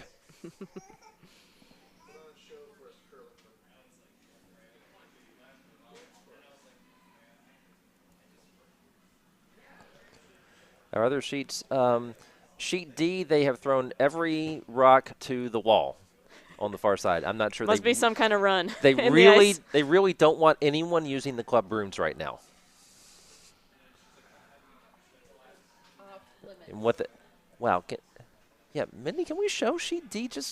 That's just such a strange look. Yeah, look at that. 1, 2, 3, 4, 5, 6, 7 rots, and they are all within about 5 feet of the wall. I mean, Well, and I'm going to hand it to Tammy. That is it's some good curling strategy. She was trying to play freezes to generate some offense. the result of Deb Martin's shot on sheet A, I believe, was clearly not what she wanted. She knocked another red one just into the corner of the house, but that's not the problem. The problem is that there are still 4 guards out there. Oh, Yeah. goodness. I think she was trying to get rid of 2 of them, but unfortunately, I think she must have nosed somewhere. Yeah, So there's still a bunch left. right. Does she have? Oh, she has hammer too. She has hammer. Well, I'd say that they're not going to get rid of that one red. Probably. Yeah, probably not. She has just the hammer to come. Right. And Mike has one more shot before she. I she will throws, say, yeah. having played Mike this morning, I don't expect him to miss very many of these draws. He has very good draw weight, and he has great sweepers that help get the rocks there. Jamie from our club being one of those sweepers. Yeah, and Mike has a good tactical mind too, and we had them on the webcast yesterday afternoon along with Jamie, and it was very nice to have them both. He puts a lot of rocks in play, I will say. Yes. He does not believe in a hit-heavy game. He likes a lot of rocks in play. Even though they had a lead on us, they left a lot of rocks in play, and we ended up taking 5 against them. I saw that. Which is still kind of ridiculous when you looked at the final scoreline that we took a 5 and lost the game, but here we go. So Mike, with that shot, rubbed the guard a little bit, but blocked off a draw path. I think looks like Deb's playing the in-off. She's looking at the trying in-off. to make the double off the rock in the wing to take 3. I don't know, do we have that camera, or are we just talking about shots? Can with you no show vision? the sheet A house? Sheet A please? near house. Thank you. Thanks, Mindy. That's fine. I just don't have headphones on, so I can't tell what you're talking about. Okay. Gotcha. All right. So now you We can have s- 4 yeah. commentators right now, Right. and our operator, newly published author, Mindy Carlson. right. What's the name of your book, Mindy? Her dying day. Her Dying Day. That's right. Check it out on Amazon. Actually, so we have so Mindy published her first book. A teammate of Laura and I in this event, Bobby Todd, she also published a book of pandemic haikus. Wow. And I published a bunch of books that literally nobody reads. Yeah. So yeah. Yeah. But that's okay. Are they on sports? Yes. Oh, goodness. Oh, goodness. Yeah. Not Yeah, not no, I'm smart on not my going to part. read those, Bo. Sorry. I think I'm going to buy Bobby's book of pandemic haikus, though, and support her. And I need to buy Mindy's book and check that out. All right. I'll give you one to use as a doorstop. Will I? Well, it should show in sheet A. Okay, Deb is throwing now, and you can see the shot on screen. She's going to try to tick off of that red one that's at the corner and then come across and take out the one in the top 4. Jennifer Jones could do it, right? What's happening? Yeah, she was trying the in-off across there. Oh, and she missed everything. Yeah. That was Sorry, I was close. looking at our feature Sure was. sheet where Monica, it looks like that one rock is actually probably touching the house. Yeah, So I think she's drawing to sit 2 here. Well, it might be biting. I have an overhead view of the house for B right now, Courtney. yeah, the yellow might It's be really biting. close. It's hard to tell because the camera's in the middle, so I do think it kind of looks like there's air. But Yeah. when you're directly over the stone, there's probably not Beautiful air. button shot there. She drew it So- right in. Oh, of course she did. And for the explanation that Laura gave earlier, these rocks are so far apart and they are level with each other, so there is no double takeout available. So no matter I'm showing all the houses right now. no matter where for sheet B, no matter where he hits this and rolls to, there's always going to be an open shot for Monica to hit that rock. Yeah. And if that rock is in the house on the wing, she will get 2. I didn't write down what the score was on A. How much did they score that last round? That was a steal of 1 for steal of 1 for Dolly Rods, wasn't it? Or was it 2? I think it's 1. Just 1. I think Yeah. it's 1. Yeah. They we had 2 in the back of the Okay, it house. was He just- 1. he Yeah, just it was posted 1. Yeah. You just posted. Thank Oh, you. goodness. I cannot stop looking at Geof wearing that very tight Monica Wobker jersey. He's such a good sport. And one of those people. Oh, goodness. Yeah. Nice shot Yeah. on the feature sheet. No. It's a oh wait, it is a nice no. Yes, it is. Oh wait, I lost track of who was shooting. Oh yeah, he got under the guard. Yes, he did. That's great. Oh gosh, sorry guys. I looked away. I have not gotten a lot of sleep this weekend. Right. In case you were wondering, playing in a bonspiel and coordinating said bonspiel is a lot of work, and I'm quite tired. And I'm quite scared of what I have to do for my. Okay, so sheet C. Someone who was watching that, tell us what just happened with the hammer. Somebody was watching sheet C. Christine I know. Allen's team scored. They scored. No one else was watching sheet C? That's- I thought I heard someone exclaim something. So about sheet C. they must have scored 1. Beautiful draw to the button, says Oh, Mindy. fantastic. There we go. All right, so Christine is a multiple time attendee of this bonspiel. I remember from a few years ago. Yeah. Yeah. Oh no! It looks like Monica might wreck on the guard here. Monica's going to Is wreck. she gonna roll? Is she gonna roll in and still score? This is why you throw that shot with this weight. Well, Oh. she does not have hammer. That She- rock is taking an interesting little arc. Oh, sorry, that was not hammer. That was not hammer. So This is opportunity. now a draw for 2. Opportunity to get Yep. 2. Yeah. Sorry, guys. And make it worth sleepy. playing a stitch then, so they can throw all the rocks back down to this end. Yep. Sweet. And honestly, I think it would probably there's some games on the ice that might be a little more competitive for us to cover. So Yeah, they should. I mean, and yeah, this one will either have a massive comeback or we'll probably have people shaking hands after 6. So we'll be able to look at those. Although I never like to count anybody out, but it's really tough to come back from a deficit like this against a curler like Monica. She's just she's just a good shot thrower. And Jonathan and Adam as well, both solid curlers. It's a tough hill to climb. Yeah. The unfortunate thing is I think the most competitive game we have in this draw is on D, which is the Which one is the that's hardest most one to difficult, show, yeah. most difficult for us to show, most difficult for us to see from there. No, we don't. I think. Well, we need to stay with this shot on B because this is Nick drawing for 2. Yeah. Pop right out. He may or may Sure. not have been playing to the backing again, Bo, but it looks like he's not even going to need it. Nope. Well, the backing's there if he does need Nope. it, but he doesn't. Adam was thinking about it, but Yeah. All right. Nice throw for Nick. Gets 2 on the board. Comes back chatting with Monica Wobker. Again, they always very friendly competition here. And I would just like to say she's a great curler, but also she's had a really good time this weekend. We were here late last night partying, so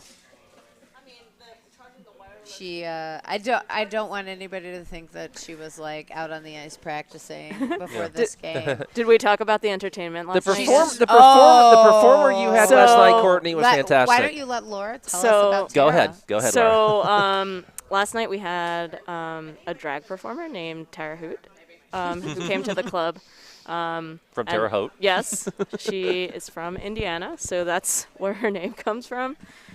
She's actually a former college classmate of a friend of mine, a curler friend of mine, and she lives in Petworth. So we had a lot of fun last night. We learned that she's a high school teacher Yes, a high school teacher, and and parent. She has What'd she say? College-age kid, I think. I don't remember. But it was really fun. When she left last night, she said, as is often the case for a lot of the performers who come to our event, she said it was the most fun she's had. And she said, like, at one point she was looking at the crowd and there were people crying. She's like, this is exactly what I perform for. I want to see people so into it.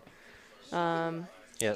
Do you think they were crying because of the song choices, Laura? Yeah, it was. Her thing is she's very positive. She started. She actually started drag during the pandemic. It was her pandemic hobby, and so she kind of just has a really positive vibe, and the last song just really hit at a lot of people's heartstrings because it was like, yes. Wow.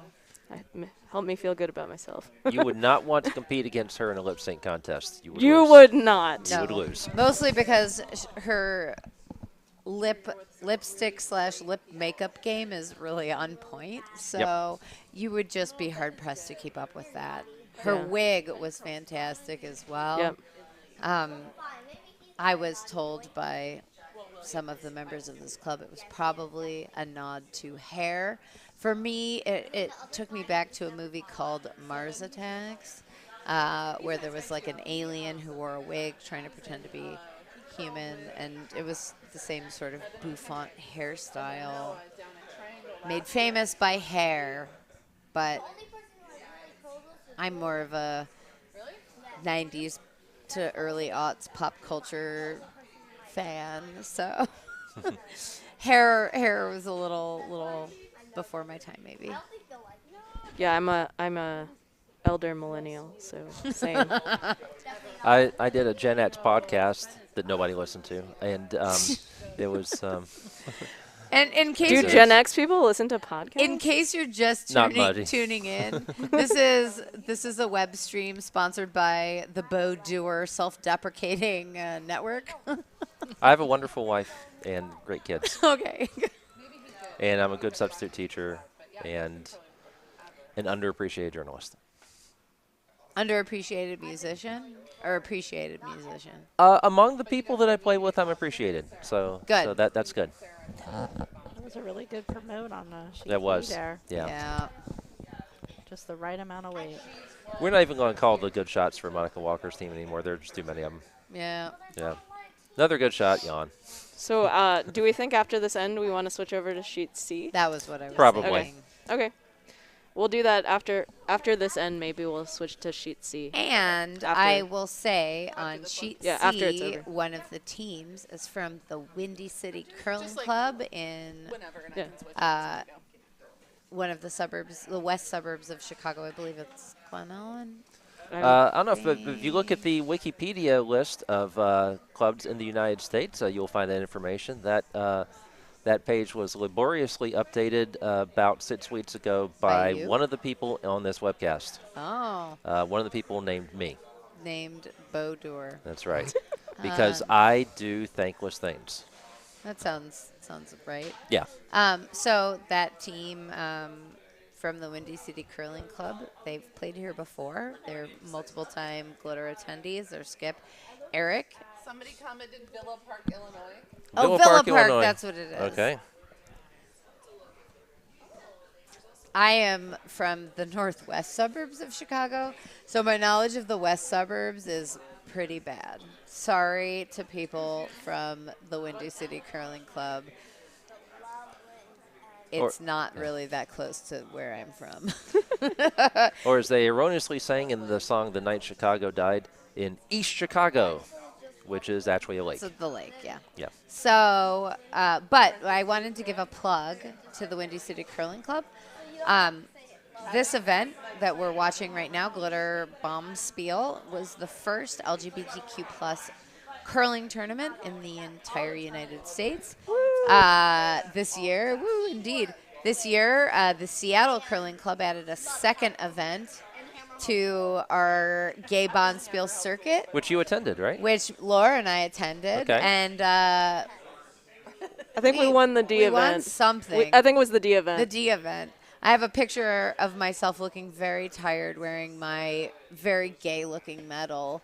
But that was the second. It's the Over the Rainbow Bonspiel in the Granite Curling Club in Seattle.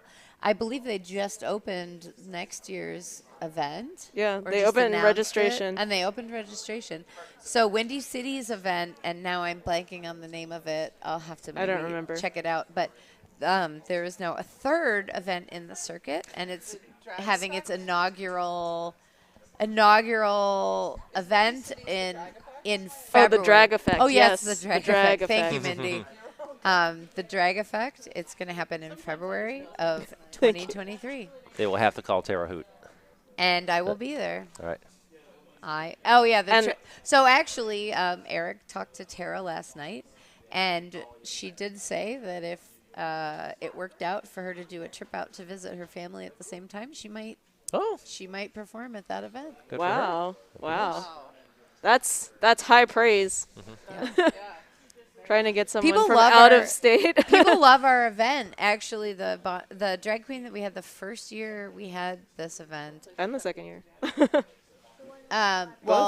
So Porcelain, Yeah, and also Abby. Abby wanted to do it multiple times. Yeah, so Porcelain Sinclair was our first drag performer of this event. She does Tina Turner Tina Turner, another icon, Dolly Parton impersonation, and she had moved after the first year, but she had said that if it worked out, she would like to come back. And so did Abby Cadabra. And so did Abby She moved away Cadabra. as well. There's a potential big end here on C after that shot, I think, went awry a little bit for Eric Reithel's team from Windy City. I'm sorry, we've been saying so many nice We're things still about Windy looking at City. the feature sheet, Bo. Oh, you are? Okay. If you see that flag right behind the house there, that's from Broom Fitters. They sent it to us, so shout out to them. Yeah, thank you, Broom Fitters. The rock with the rainbow? I love Nyan Nyan Cat. Cat, like, since I'm an elder millennial. I am mid-Gen X, I believe. You're what? Mid-Gen X? Yeah, Old man. I know. I'm living my best life in my 40s. I follow you on Facebook. You are. You're doing all these hikes that I would be too out of shape to do. Yes. I did just do a 17.3-mile day hike in the Grand Tetons. I learned something. Do you want to know what I learned about the Grand Tetons, Bo? They're grand? So they are quite grand. Okay. But they were not originally. They were originally named by the Native Americans who lived in that area, but, like white people do. The French settlers came into that area and started calling them Les Trois Tétons, which to anybody who speaks French means the three boobs. Okay. And so it's named after what was that film? Total Recall. Yeah. Oh my gosh, that's so good, Bo. Well, it's a Gen X reference. So good. I have no idea what y'all are talking Oh about. my God, Lord. Total Recall was a film that had Arnold Schwarzenegger, people on Mars. Yeah. Sharon Stone. Oh my gosh, the cast is amazing. Yeah, it's a very strange action film, but yes, there was a character. So good. With three. Yes. Yes, there was a woman, a sex worker in one of the Mars brothels on Mars, right. and she it's one of the most famous scenes from the movie. There's a woman with three boobs. There's a lot of mutants in the movie, and her mutation was apparently three boobs. I'm not sure that movie is remembered for much else besides that. Well, I think also the scene when he pulls the thing out of his nose, maybe, or is that just me?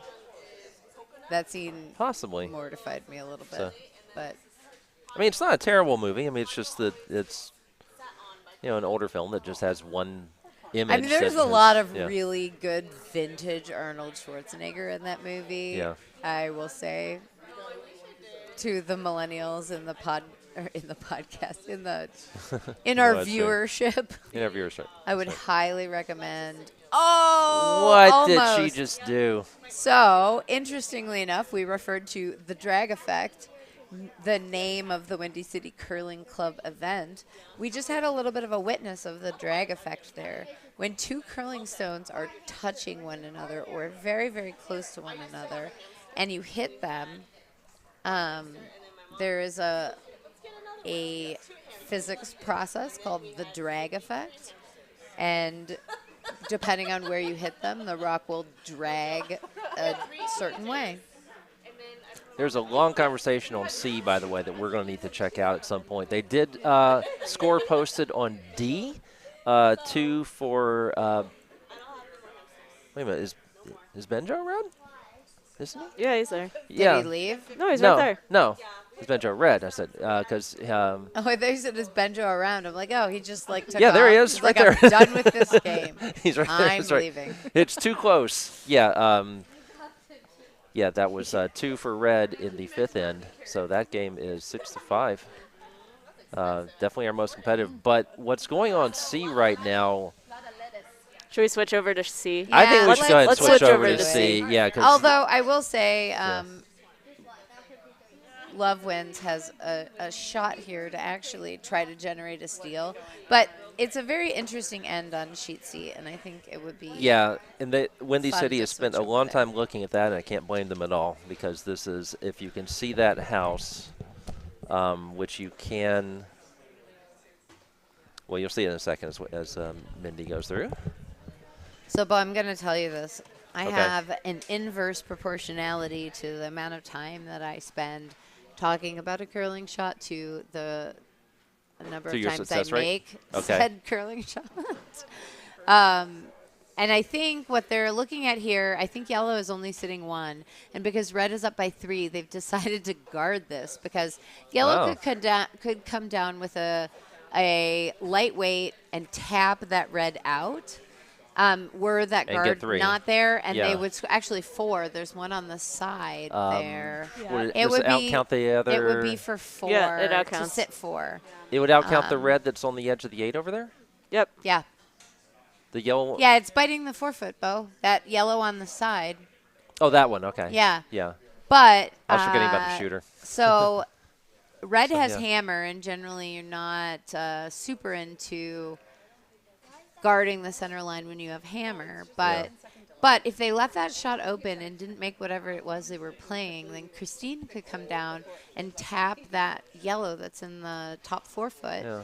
Tap that into the one that's on the tee line into the red, pop that one out. She could sit 4, and Eric would have very little that he could do except drive the side of the button to score.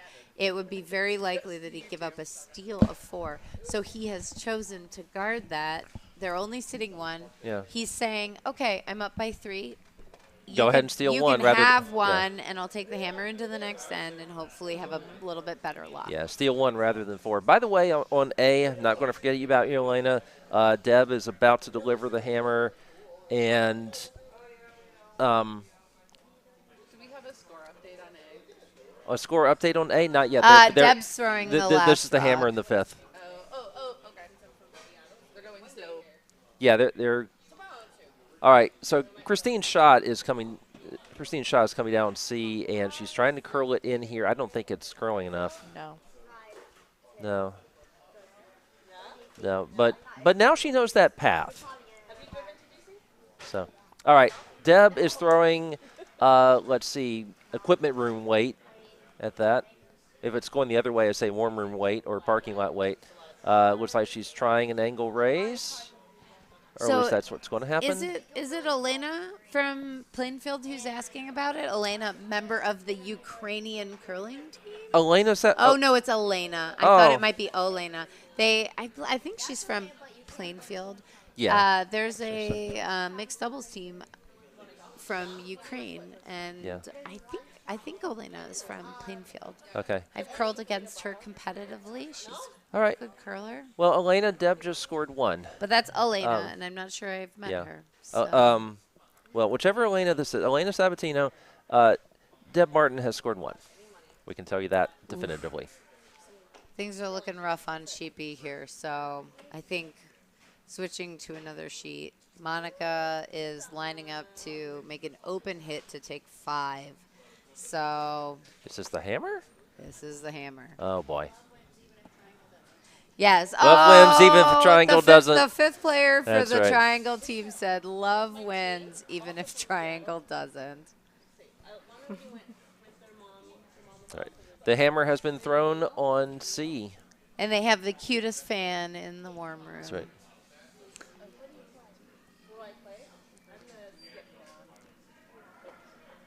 So what sheet are we going to switch to? Sheet C? C.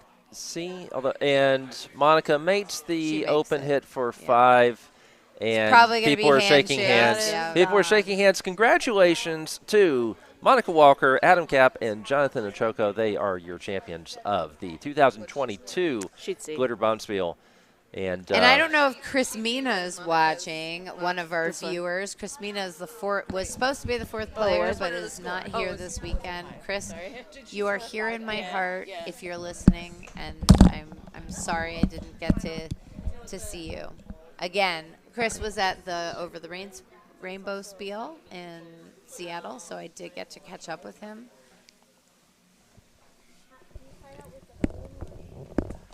Well, as you kids say, BRB. Oh, Bo.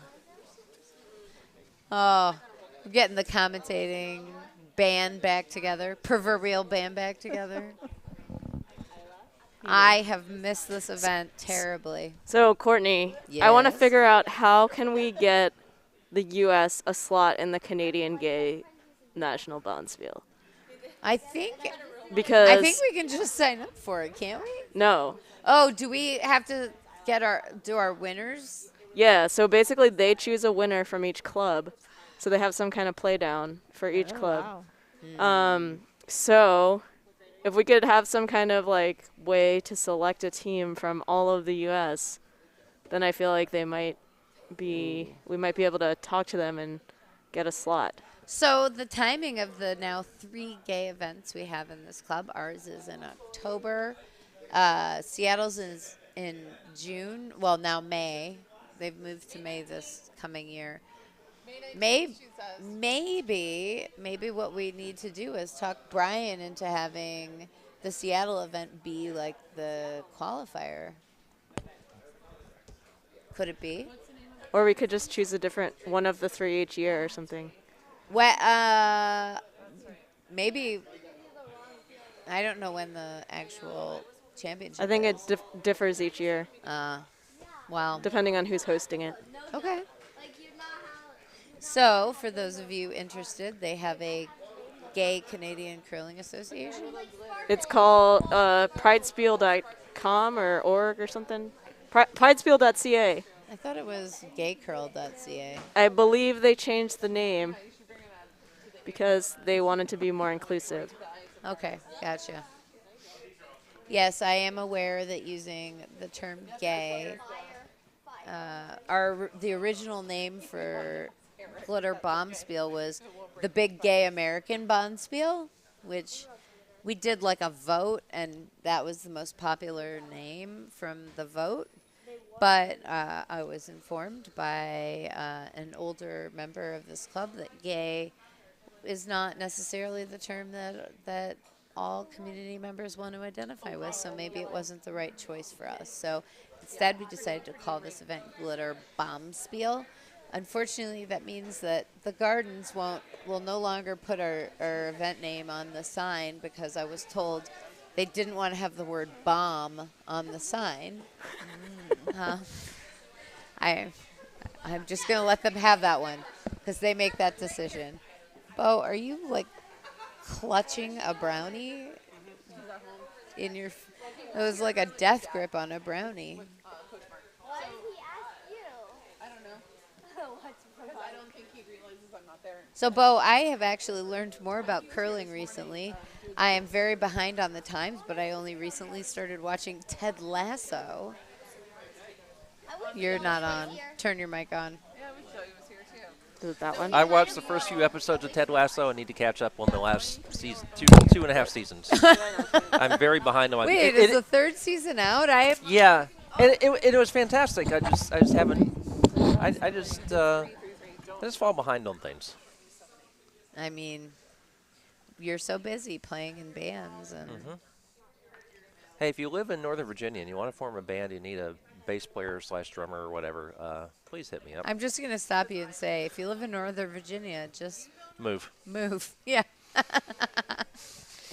I'm not biased at all.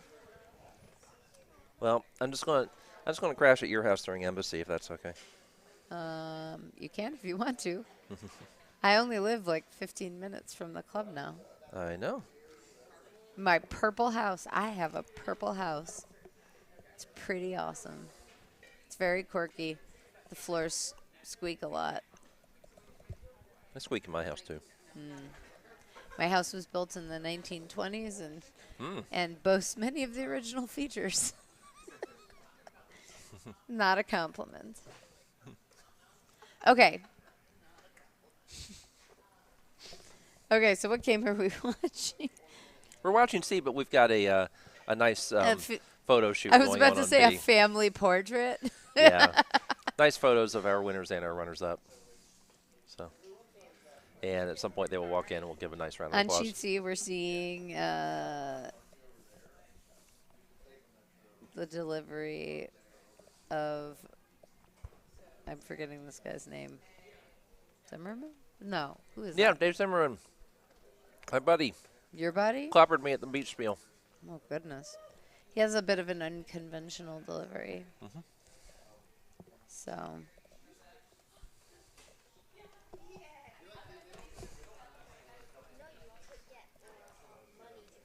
We cannot see any of sheet C right now because Yeah. several players have congregated from both teams. They do not realize they can broomstack in the warm room.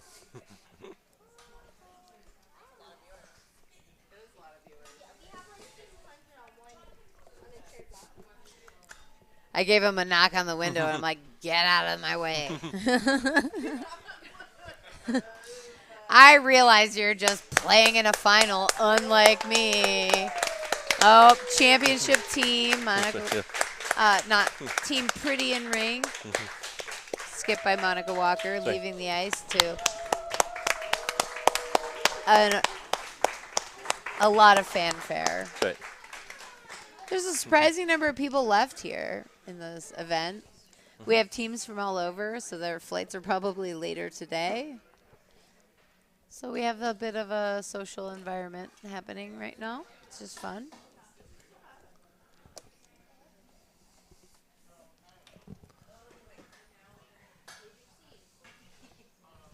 So, after all that applause, where do we stand in our games? Our other games going on. Sheet D, of course, is the D event final. She could call the third place matchup, and that is our closest game. But sheet B is sheet C. Sorry, we're halfway through that end. On sheet A, again, not forgetting about you, Elena. That one is about halfway into the end, and I think right now every rock is in play. 1, 2, 3, 4, 5, 6, 7, 8, 9, 10. Yeah, wow, 10 rods in play. And they've only thrown 10. I believe Mindy pointed out that's as many fingers as we have.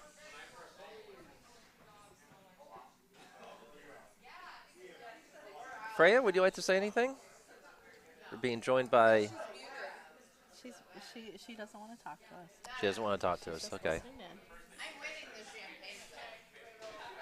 Freya, who Courtney was talking about taking up the sport late and how it's can be challenging in a lot of respects, where as opposed to Freya, who is sitting 3 seats away from us, who is taken up at a very early age and already just has, well, I think she has picture perfect form. She says her coaches want her to work on something, but I think she has picture perfect form.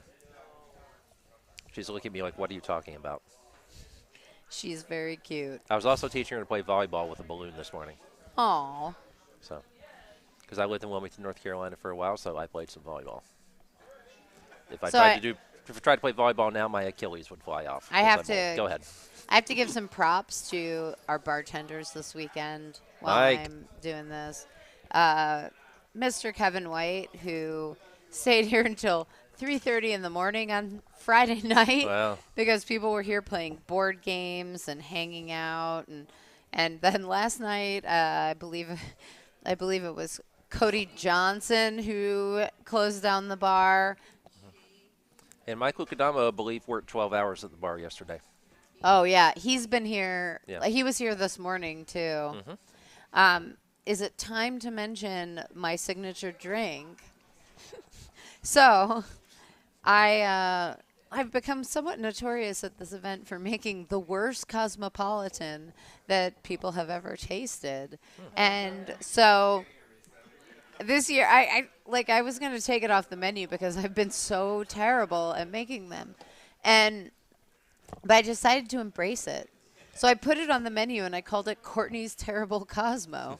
And to my surprise, it kept getting requested. And so I was like, okay, I got to try a little harder to make this thing better. So I looked up a new recipe and I took the advice of Ina Garten, who I'm just going to say I wish I was Jeffrey because I want to live their life and have her cook for me and cut hydrangeas from my estate for flower arrangements. They have a myriad of very fun gay friends that they hang out with too. Like, I mean, she's kind of living the dream. But she during the pandemic posted a video of her making a Cosmo, and she said you always have to shake it more than you think or else it kind of tastes bad. And I was like, okay, well, armed with this information and a new recipe, I started making my Cosmo, and everybody started telling me how good it was. Before I knew it, I had used every lime and every drop of cranberry juice in this bar, and I made quite a lot of Cosmos last night.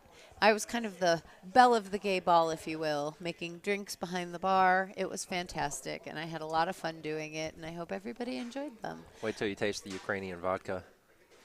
Oh, gosh. And bear in mind, I never have hard liquor, but I did try this. It is every flavor known to humanity in one sip. And not like, something hits you at once and there's an aftertaste. It's basically like sweet, salty, spicy, bitter, everything just all at once. What? What's in it? Vodka. It's just vodka? And who knows what else. I don't know. Love. There was another drink on the menu for the bar this year called the R.I.P. Betty White. That was also my creation.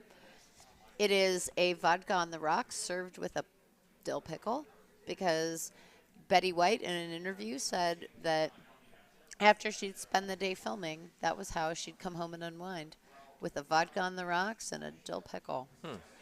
We started making what I like to call the dirty Betty White, which I put pickle brine in it, and it was a little better. Vodka on the rocks is not my favorite drink. And I will just say, Bo, I just saw Christine deliver. That is a Magic Carpet Ride delivery. Okay.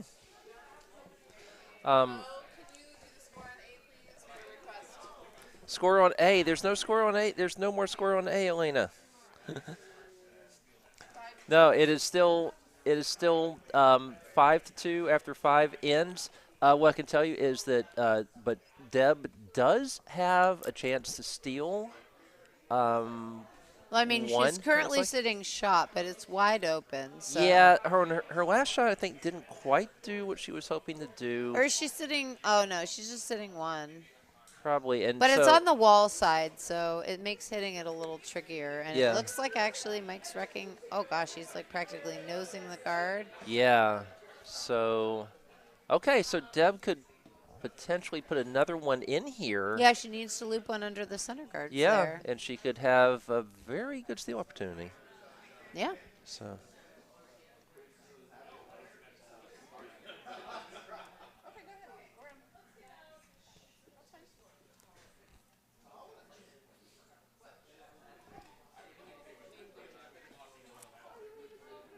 I tried to find for Courtney my picture from the.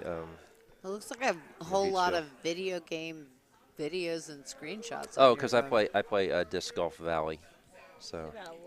You play like a disc golf video game. Video game. Well, it's because I can't throw anymore, so. Why not? Because my elbow's shot. Oh goodness, is that your dog? That's my dog. Your dog's pretty cute. Yeah, she's awesome. My dog's also pretty cute. Yeah.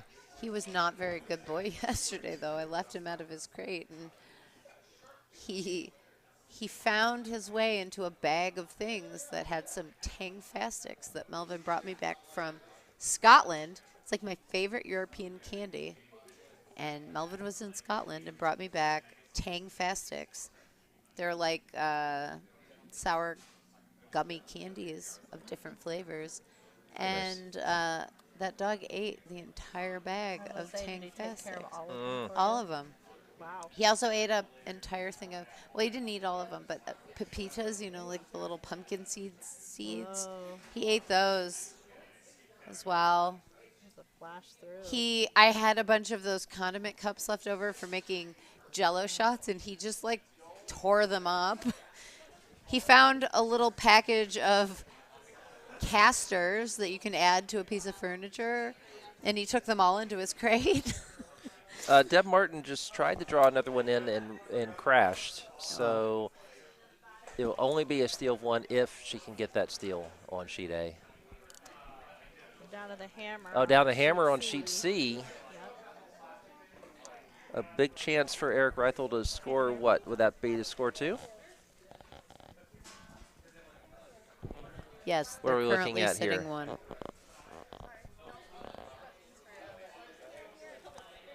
Can you hear me now? No. Looks like he was quite heavy, but he appears to have hit and rolled in to sit 2. Looks like a score of 2 for Windy City, taking them up to 7-3 over the Triangle team. That stinks. Just going to say, congratulations to the Triangle Curling Club for having 2 teams in the final You're of on this mute. event.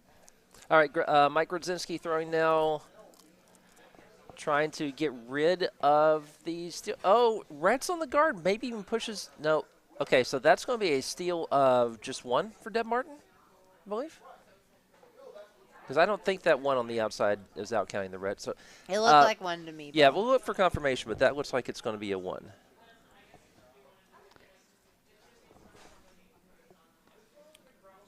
Bo is showing me a picture of himself doing the magic carpet ride. That's right. I didn't realize you were a magic carpet ride deliverer. I guess so. Note the shorts. Yeah. Because it was. Curling in shorts. Please don't put your knee on the ice like that. Is it on the ice? No, it's I just can't ab- tell if it's on just the ice. above I'm the just telling you, if you don't have clothes on your knee, you should never put your knee on the ice, period. Correct. But if you don't have clothes over your skin, don't touch it to the ice, Right. please. She's coming to Embassy Row. She was my teammate from Coastal Fun. Carolina. Who is that? Chrissy Becker? From here? No, from Wilmington. Oh, fun. Yeah. Okay. So we're trying to get in guard and play when you need to steal, which Christine needs to steal at this point because it's the 8th end. Yeah. So she would need to steal 3 points to tie the game and take it to an extra end. It's extra end. It's not skip draw. It's extra end. Extra end. Okay. Unless both skips agree. All right. I told them if they want to do a skips rock, They have they're options. that's their discretion, but both skips have to agree. The default is extra end. Now, if we mentioned on sheet D that Benjo Delarmente came back and scored 2 and leads 7-6. We haven't Six. mentioned that. Okay. That is in the 7th end. That is one that would be nice to follow So more detail at some point. But let's see what we have. Are you comfortable, Courtney? I am. Okay. So I have to draw the attention back to our feature sheet. Christine has done something here that may be a little foreign to some of our listeners. She has put up 2 corner guards when she does not have the hammer. Bo, do you know why she's done that? To confuse me. Okay. Well, even though she doesn't have hammer, she wants to generate some offense. She needs to get a crooked number, basically. Well, she needs to steal 3 to tie the game. Needs to steal 3 to tie, right? So I think. Oh, just- sorry. She needs to steal 4. I can't do math apparently. So one. She's So one. she's only got 3 points. So one center guard just isn't going to do the trick. No, and even 2 center guards would be not great because then all your stones are grouped together. So if you play with 2 corner guards, you can spread your stones out amongst, in between the 2 guards on the sheet. And it gives you an opportunity to get more rocks in the house under guards and hopefully have them in a position where they're tougher to remove. I'd like to take a moment to recognize Mike Glessner, who was just playing here, because he just registered for Embassy Row. Oh, fantastic. So, cool. He's coming back. Yeah. Oh, wow. We have a really nice draw that was just made on sheet C. Demonstrating the value of these guards.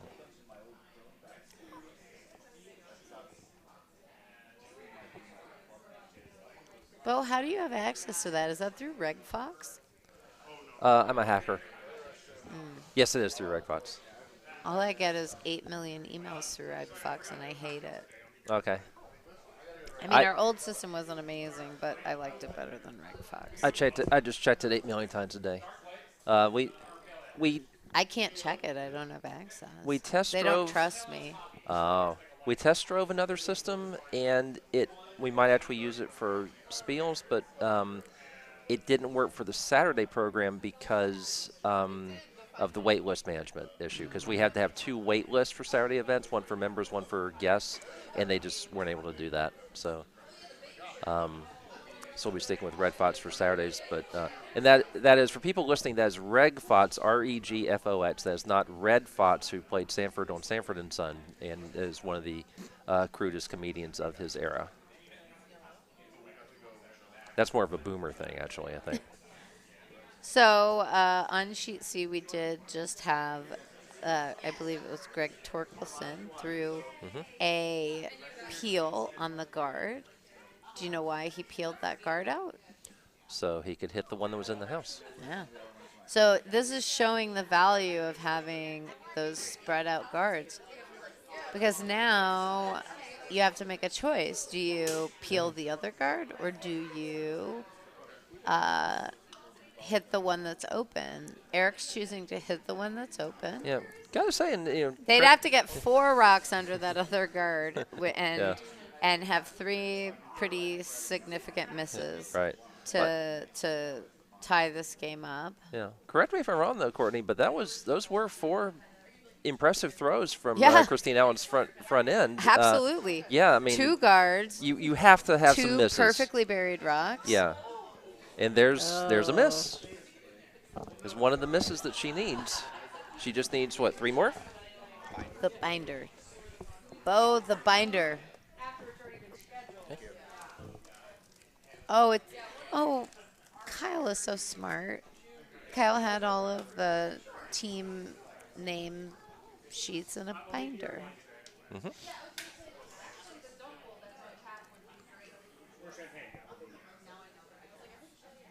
I don't know what.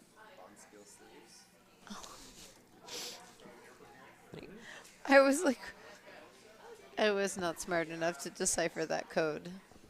Oh my goodness. I'm so tired. There are so many little details that I'm looking at that make a Bondsfield go. And so wait, did they flashed a hit? My goodness. Yeah, well, they it's getting interesting. Gosh. They just tapped. Wow, with as great as the draw weight is from this team, it's hard to believe that they got themselves in such a deficit. They are really pulling it together in this last end. All they can say is that they came out here and played the best 8th end that they can play, even if they don't win. Right.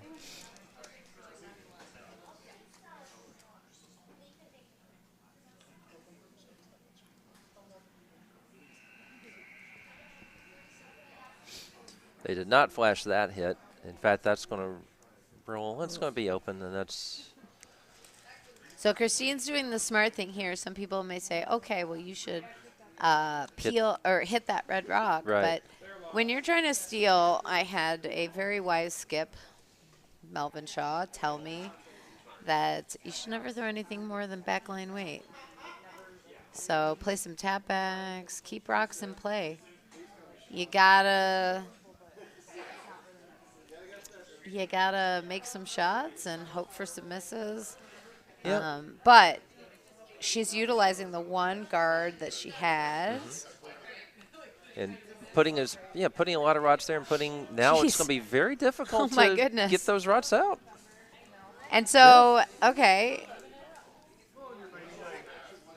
Eric's saying, wow, how did this happen? They've got 3 rocks under a guard. My goodness. That's just showing you the value of those guards being spread out. Yeah. I mean, geez, they are leaving nothing off the table here. It's amazing. Elena, I've not forgotten sheet A. They are about halfway through the 7th end. And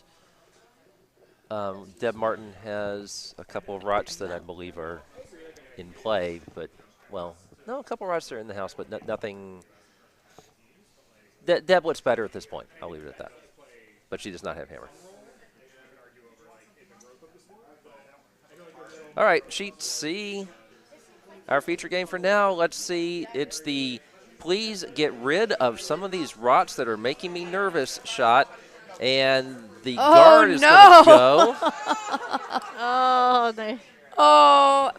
But he missed that the right way. He missed it the right way, Getting okay. rid of the guard is absolutely essential. Yeah. Because now he has a completely open hit to that at that pile of rocks. Christine's got to kind of figure out what she's going to do here.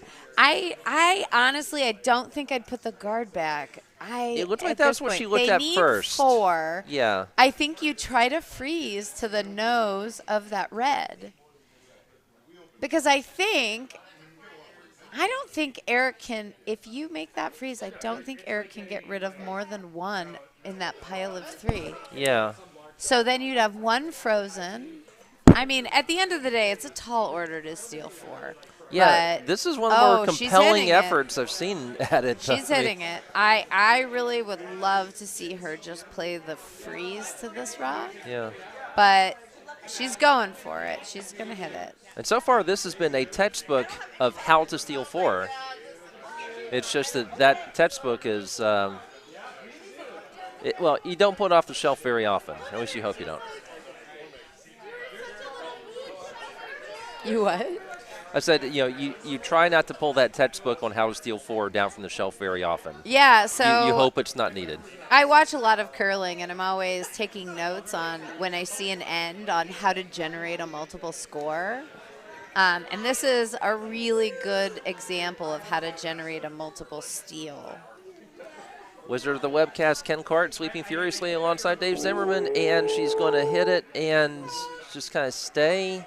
What do you think of that result, Courtney? I mean, her rocks are pretty grouped. So Eric's going to have to kind of throw a bomb at this, try to get rid of 2 of them. My angle's not great to see which 2 would be the easiest. I don't think it's that easy to get to. I think if you hit that top, the yellow that's in the top 12, if you hit it on the center line side pretty hard, you should skip it off of the one that's the middle one of the 3 and get rid of the 2 of the middle. Shoot out the side, and that one will go out as well. And that will be game over. That would run Christine out of rocks. Yeah. Yeah. And, I mean, he just... Oh, my gosh. I have been thinking this was backwards the whole time. I'm a Gonnaguard has the hammer. Woo! So this is generating a multiple score. My goodness. Courtney confused me. Yeah. Sorry, I'm too tired. No, wait, I need to go home and sleep for days. But this is... It's curling. It doesn't change the fact that if he gets 2, I'm somewhat they worried run that out of he's rocks. only going to get rid of 1 of them. Oh, nope. He played it the way I wanted. And got 2. And nope. Or did he? Is it I out? think that other one's out. I can't tell. Or is it? He played it exactly the way I called it up, and it looks like it's out. They're talking about if they think they can somehow bring that rock back into the house. And at that angle, I'm going to tell you, you can't. That would be... You would have to tap it on the outside of that rock to try to bring it back, or at least knows to go straight back, at which point your shooter would not be in play. I don't think there's a way.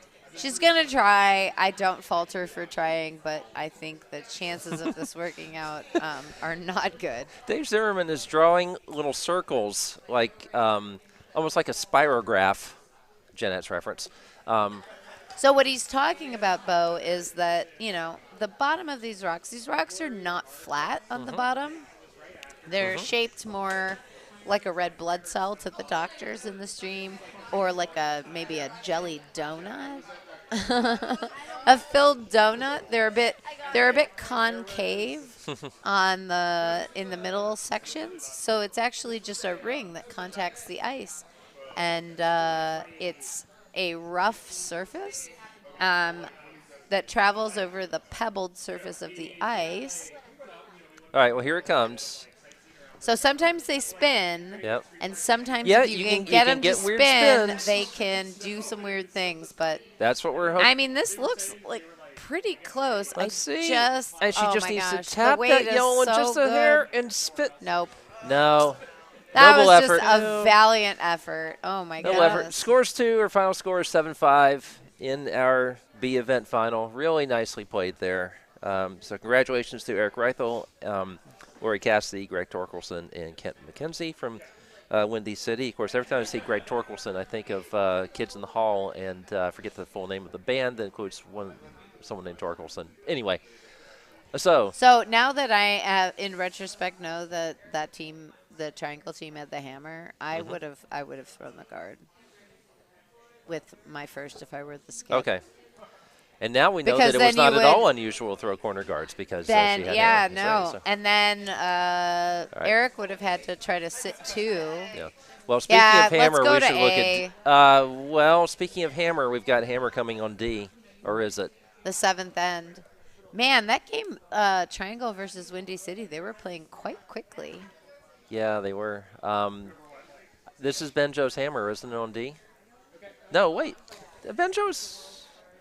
We're yeah, on no, A it's now. It's Benjo. Oh, We're we're on on A. Okay, I will watch D because this is Benjo throwing hammer. I'm watching A. This is Mike's first rock. Yeah, Deb threw a pretty nice takeout with her first. That's a flash from Mike.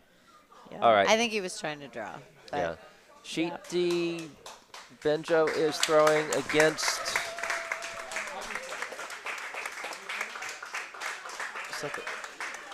It looks like Benjo is trying to draw for maybe two. They were going to bring a third sweeper out, but I think it's going to be something they're giving up on.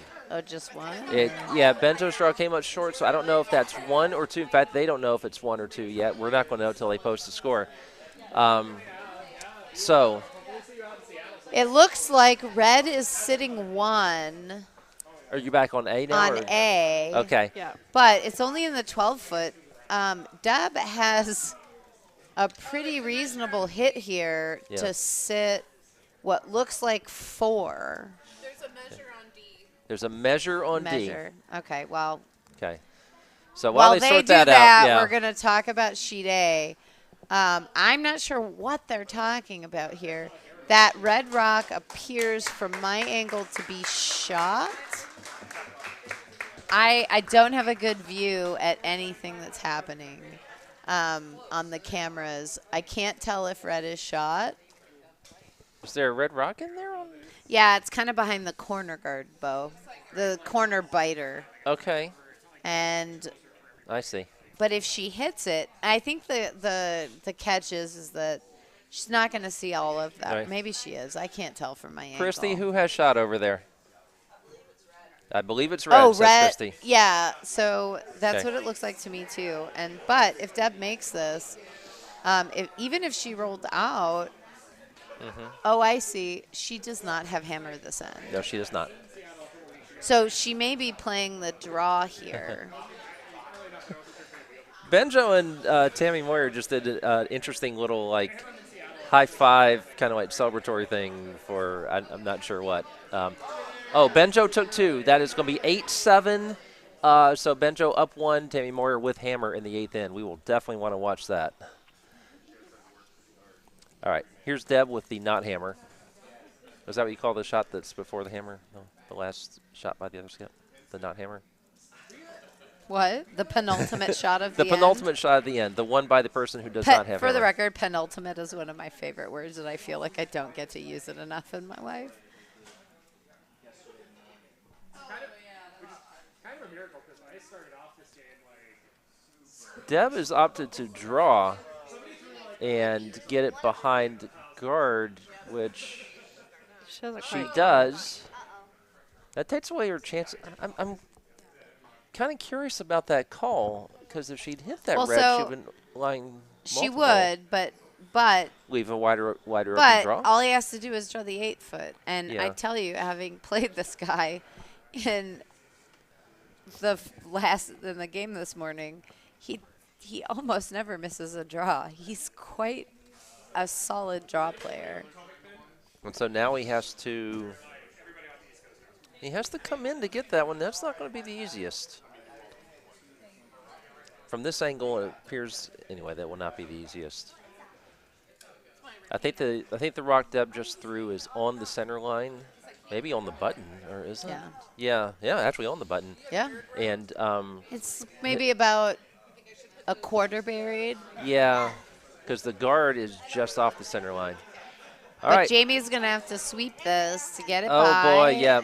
But I tell you what, Jamie is a very good sweeper, and he has not let the team down much in this game. And he Yep, gets it. it's a hit and roll out, but they do still score the 1. Yeah. Yep. But that makes it 6-3. 6-3. Deb's going to have to take Deb's a got to steal it. 3.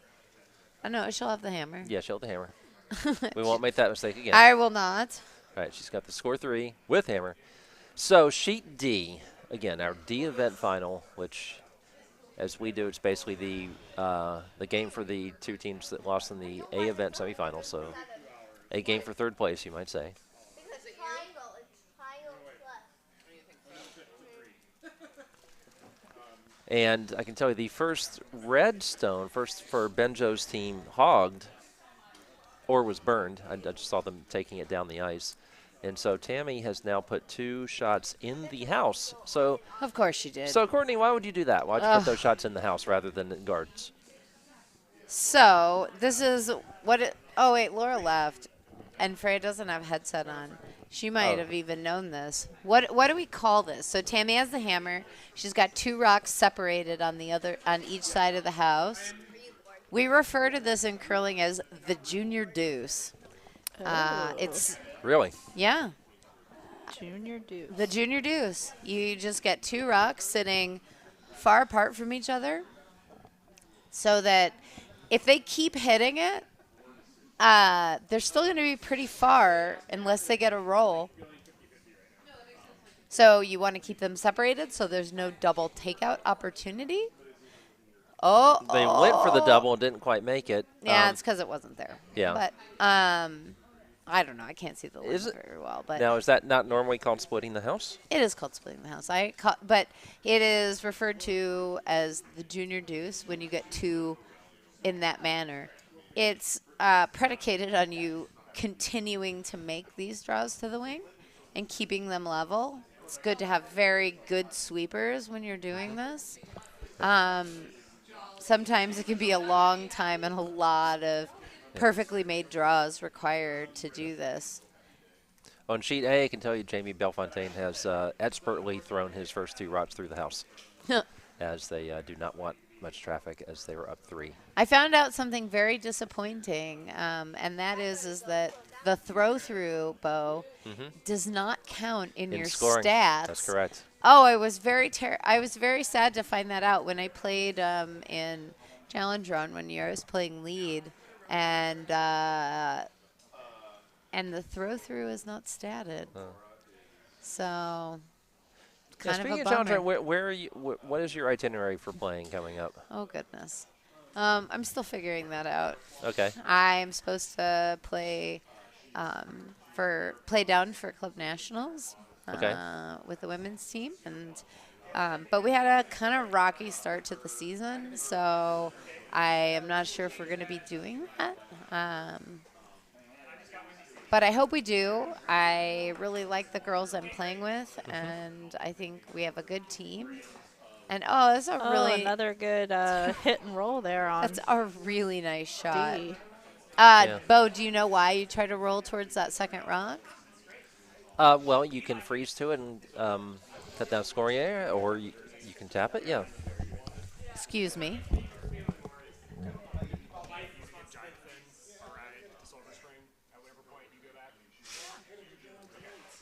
Where does he need to go? I'm staying at my place. Okay. But I have Oh, you're right there. I have a meeting at 3, and stupidly I have to go. No, that's fine. Okay. Yeah. Thank you. Now, Sorry, I'm back. So- Bruce there. So the answer to the question is you try to roll closer to the rock so that you potentially have an opportunity for a double takeout.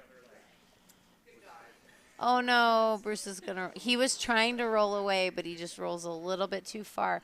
And this is the tough part of the junior deuce, is that it requires that you make these very precision draws, very precision hits.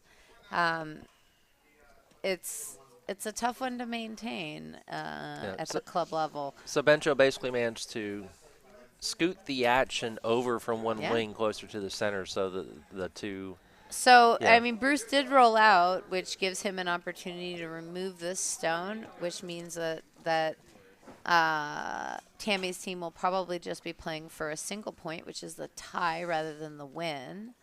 But if Bruce had a nose hit, like right on the front of that stone and stuck in that place, a double takeout opportunity would have been available for Tammy to take out both of those rocks. So that's why I say, like, it's a lot of – the junior deuce is a hard one to maintain for an entire end. It requires a lot of precision draws and precision hits. The quick update on A is that, let's see, We're watching A. Sorry, I'm talking about D, and we're not. No, we've got D on we've got camera. D on. Yeah. Thanks. We moved to D because you guys are talking about D. Sorry, well, no, guys. D is the D event final. It's what we should be. I was just going to give a quick update from A, but we can stay on D. Is that Dolly Rods is continuing to try to keep the house clean, and they did. They threw their third right through, and then they just Deb Martin put one in the house, and then Brandon Brown for Dolly Rods removed it. So very efficient work by Dolly Rods to keep the house open. Deb Martin for Salty Carbs has 2 staggered corner guards. Try and throw behind them, but this one's going to go long. Oh, goodness. So- She really needed to take a page out of Christine's strategy for the how to generate a multiple score. Yeah. Well, she's got the 2 staggered corner guards, and on the D, That- we just had a flash through. They missed taking out that So, rock. Bo. boy. Now they have a chance to split the house up again. oh boy, Junior Deuce Junior is Deuce back on. yes, So, hot off the press, okay, I have a team chat with my women's team. okay, And turns out that our Club Nationals Playdown event is going to be held in Pittsburgh okay, at their new club. yes, And the girls are talking about whether or not we'll go. And right now, looks like Lauren is in. I think Lauren and I have both said we're in. And I think club we're just president, waiting Lauren to Luthi. hear Rachel Brower, who's also on the board. Everybody's coming out to sweep that one. Yeah. Spoiler alert, more sweepers does not necessarily help. This is a really, really well-managed rock. that is that is Nice. That's a- perfectly flat. There is That no is double a- there. I would just love for young curlers, not young in age necessarily, but young in experience, to watch how Bruce, who's been curling for apparently 53 years. years, followed that rock down. He was on and off the whole way. He was constantly looking up and judging where it would go. I can tell you, and I can throw a pretty heavy takeout. Early in the season, probably not as good as end of the season, but I can throw 7.5 seconds by the end of the season pretty confidently, which is a pretty heavy takeout. If I threw all of the weight I could at that, I could not make that double. It is not possible. No. Physics will not allow you to make that double. Got a I like lot of- talking about curling physics, by the way. Yeah. We've got a lot of discussion there on D. They're trying to figure out what they're going to do with those 2 rocks. Yeah. On A, the strategy continues to be very simple, which is to keep the house clean, but Deborah Martin got one in, and Interesting. they just wrecked on the Dolly Rods just wrecked on the guard, although you could argue that, well, they didn't wreck on it, they peeled it. So Deb needs 3 here to tie the game. And what I'd love to see her do is potentially throw a guard over this rock. You have a guard in play, but I really like them. She has, how many rocks does she have left? This is Mike Glessner's. Oh, this is his second, sorry. Yeah, this is his second. This is his second. So, So she's I got don't 3 hate more rocks this. to deal with. So what she's hoping for here is if he draws under that red guard, then they may hit the open one. And if they hit the open one, she can put another one under that red guard. And then they would have to peel the guard, and then they can put a 3rd rock in the house, and they're working with 3 rocks in the house. Oh, thanks for bringing that up, Bo. Though the delay usually screws me up. It does. Yeah, the last comment we had was Michael Ray correcting us on the steal. Michael Ray will take any opportunity to correct me. I'm just going to say that. Sure. And I'm sure he'll have something to say about that. And I would expect nothing less. Yeah. Jeff Grek is working very hard to get this rock by the guard. Yeah. Is showing every bit of his muscles in that tight shirt. I don't know if I'm going to be able to make a shot playing with him on Tuesday. He told me he's going to wear this shirt for our game on Tuesday, and I may not be able to handle it. So now we're switching back to D for When he was Benjo's. going out Yep. on the ice, you could very clearly see his nipples in that shirt, even though he's wearing a shirt underneath it. All right, Benjo firing away and basically had to pick one of these 2 to hit. Yep. And he picked the intern side by the wall, which is a ballsy choice. Because And that's the side. got it, Oh. that was an it's interesting sticking, case where it's for a short sticking. time both people were sweeping. Yeah, that was a man. Trevor didn't realize it was going to roll. Monica and Adam have to leave, so we're gonna quick to their AFN. Do you want to? BRB.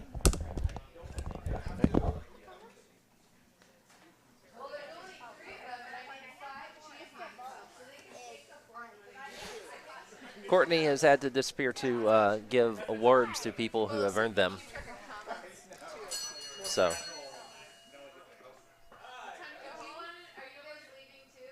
All right, so on sheet D, I'm kind of curious about the sweeping decisions there. No, I guess it worked to get red, to get Benjo, Buried. yeah, to get Benjo shot buried. Wait a minute, is the score right? So Tammy Moyer once again is trying for the junior deuce / split the house. It looks like it's a little heavy, but hangs on is still. All right, so yellow is She's still still line got 2. 2. Yeah, and so. And she has hammer. So. Let's see. Does Benjo now have the double takeout?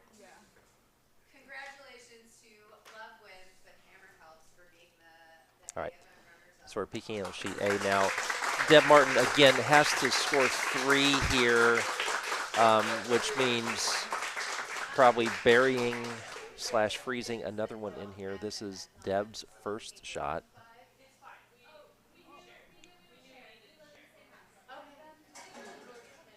Must be. Yeah, this is Deb's first shot. Yep. You got hammer. So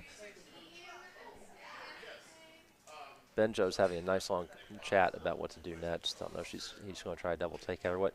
So Deb is trying to basically get her 2 rots in there kind of frozen against each other. That one went a little long and far, and it is not second shot. So Deb's only path to victory at this point is going to, or to a tie at this point, is going to be to hope for a miss here and then take out the red from Dolly Rotz from Detroit. And so Mike is heading down the ice. And, of course, if Mike takes out a yellow rock, it's over. Game over. Sheet D, they're still discussing. I think Benjo's trying to figure out if the double takeout is there.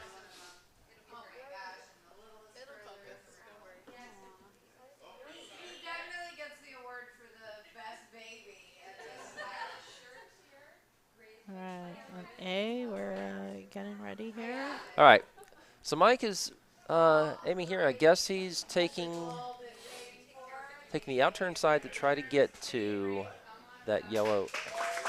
Counter. Is it gonna? Okay, they're working past the guard. They're past the guard. It's tough to see from that angle, and he's going to hit. Well, didn't get the one in the middle, but got the one on the back, and that's it. That's handshakes. That's all we had to do. So, congratulations to our whichever event winner that I think C event winner, Dolly Rotz. That is Mike Grudzinski, Paul Carmouche, and Brandon Brown from Detroit, and our own Jamie Bellefontaine on lead. Good win for them over Plainfield's Deb Martin. Always nice to see Deb and Charlotte down here for a spiel. All right. So our only game now is Sheet D, the D event final. Between. Yes, yeah, you have not missed any rots in motion. You have missed a long conversation, and we do not have anybody mic'd up, so we cannot tell you what happened in that conversation. We cannot tell you what they've decided upon because they're not even putting the broom down yet. Not even 100% sure they are. Okay, so putting the broom down. Ken will definitely be able to get us some players hooked up next year, man. That's the next step for us, yeah. That and on-ice cameras, which would be difficult for us because, of course, we don't have any bumpers between the sheets, so it would have to be on the sideboards where they would probably like fall into the ice or something like that. Those are some uneven sideboards, man. I tried to vacuum those sideboards at one point. That was an impossible experience. All right, Benjo shot now. Yep, this one's finessed. This does not. It seems very light.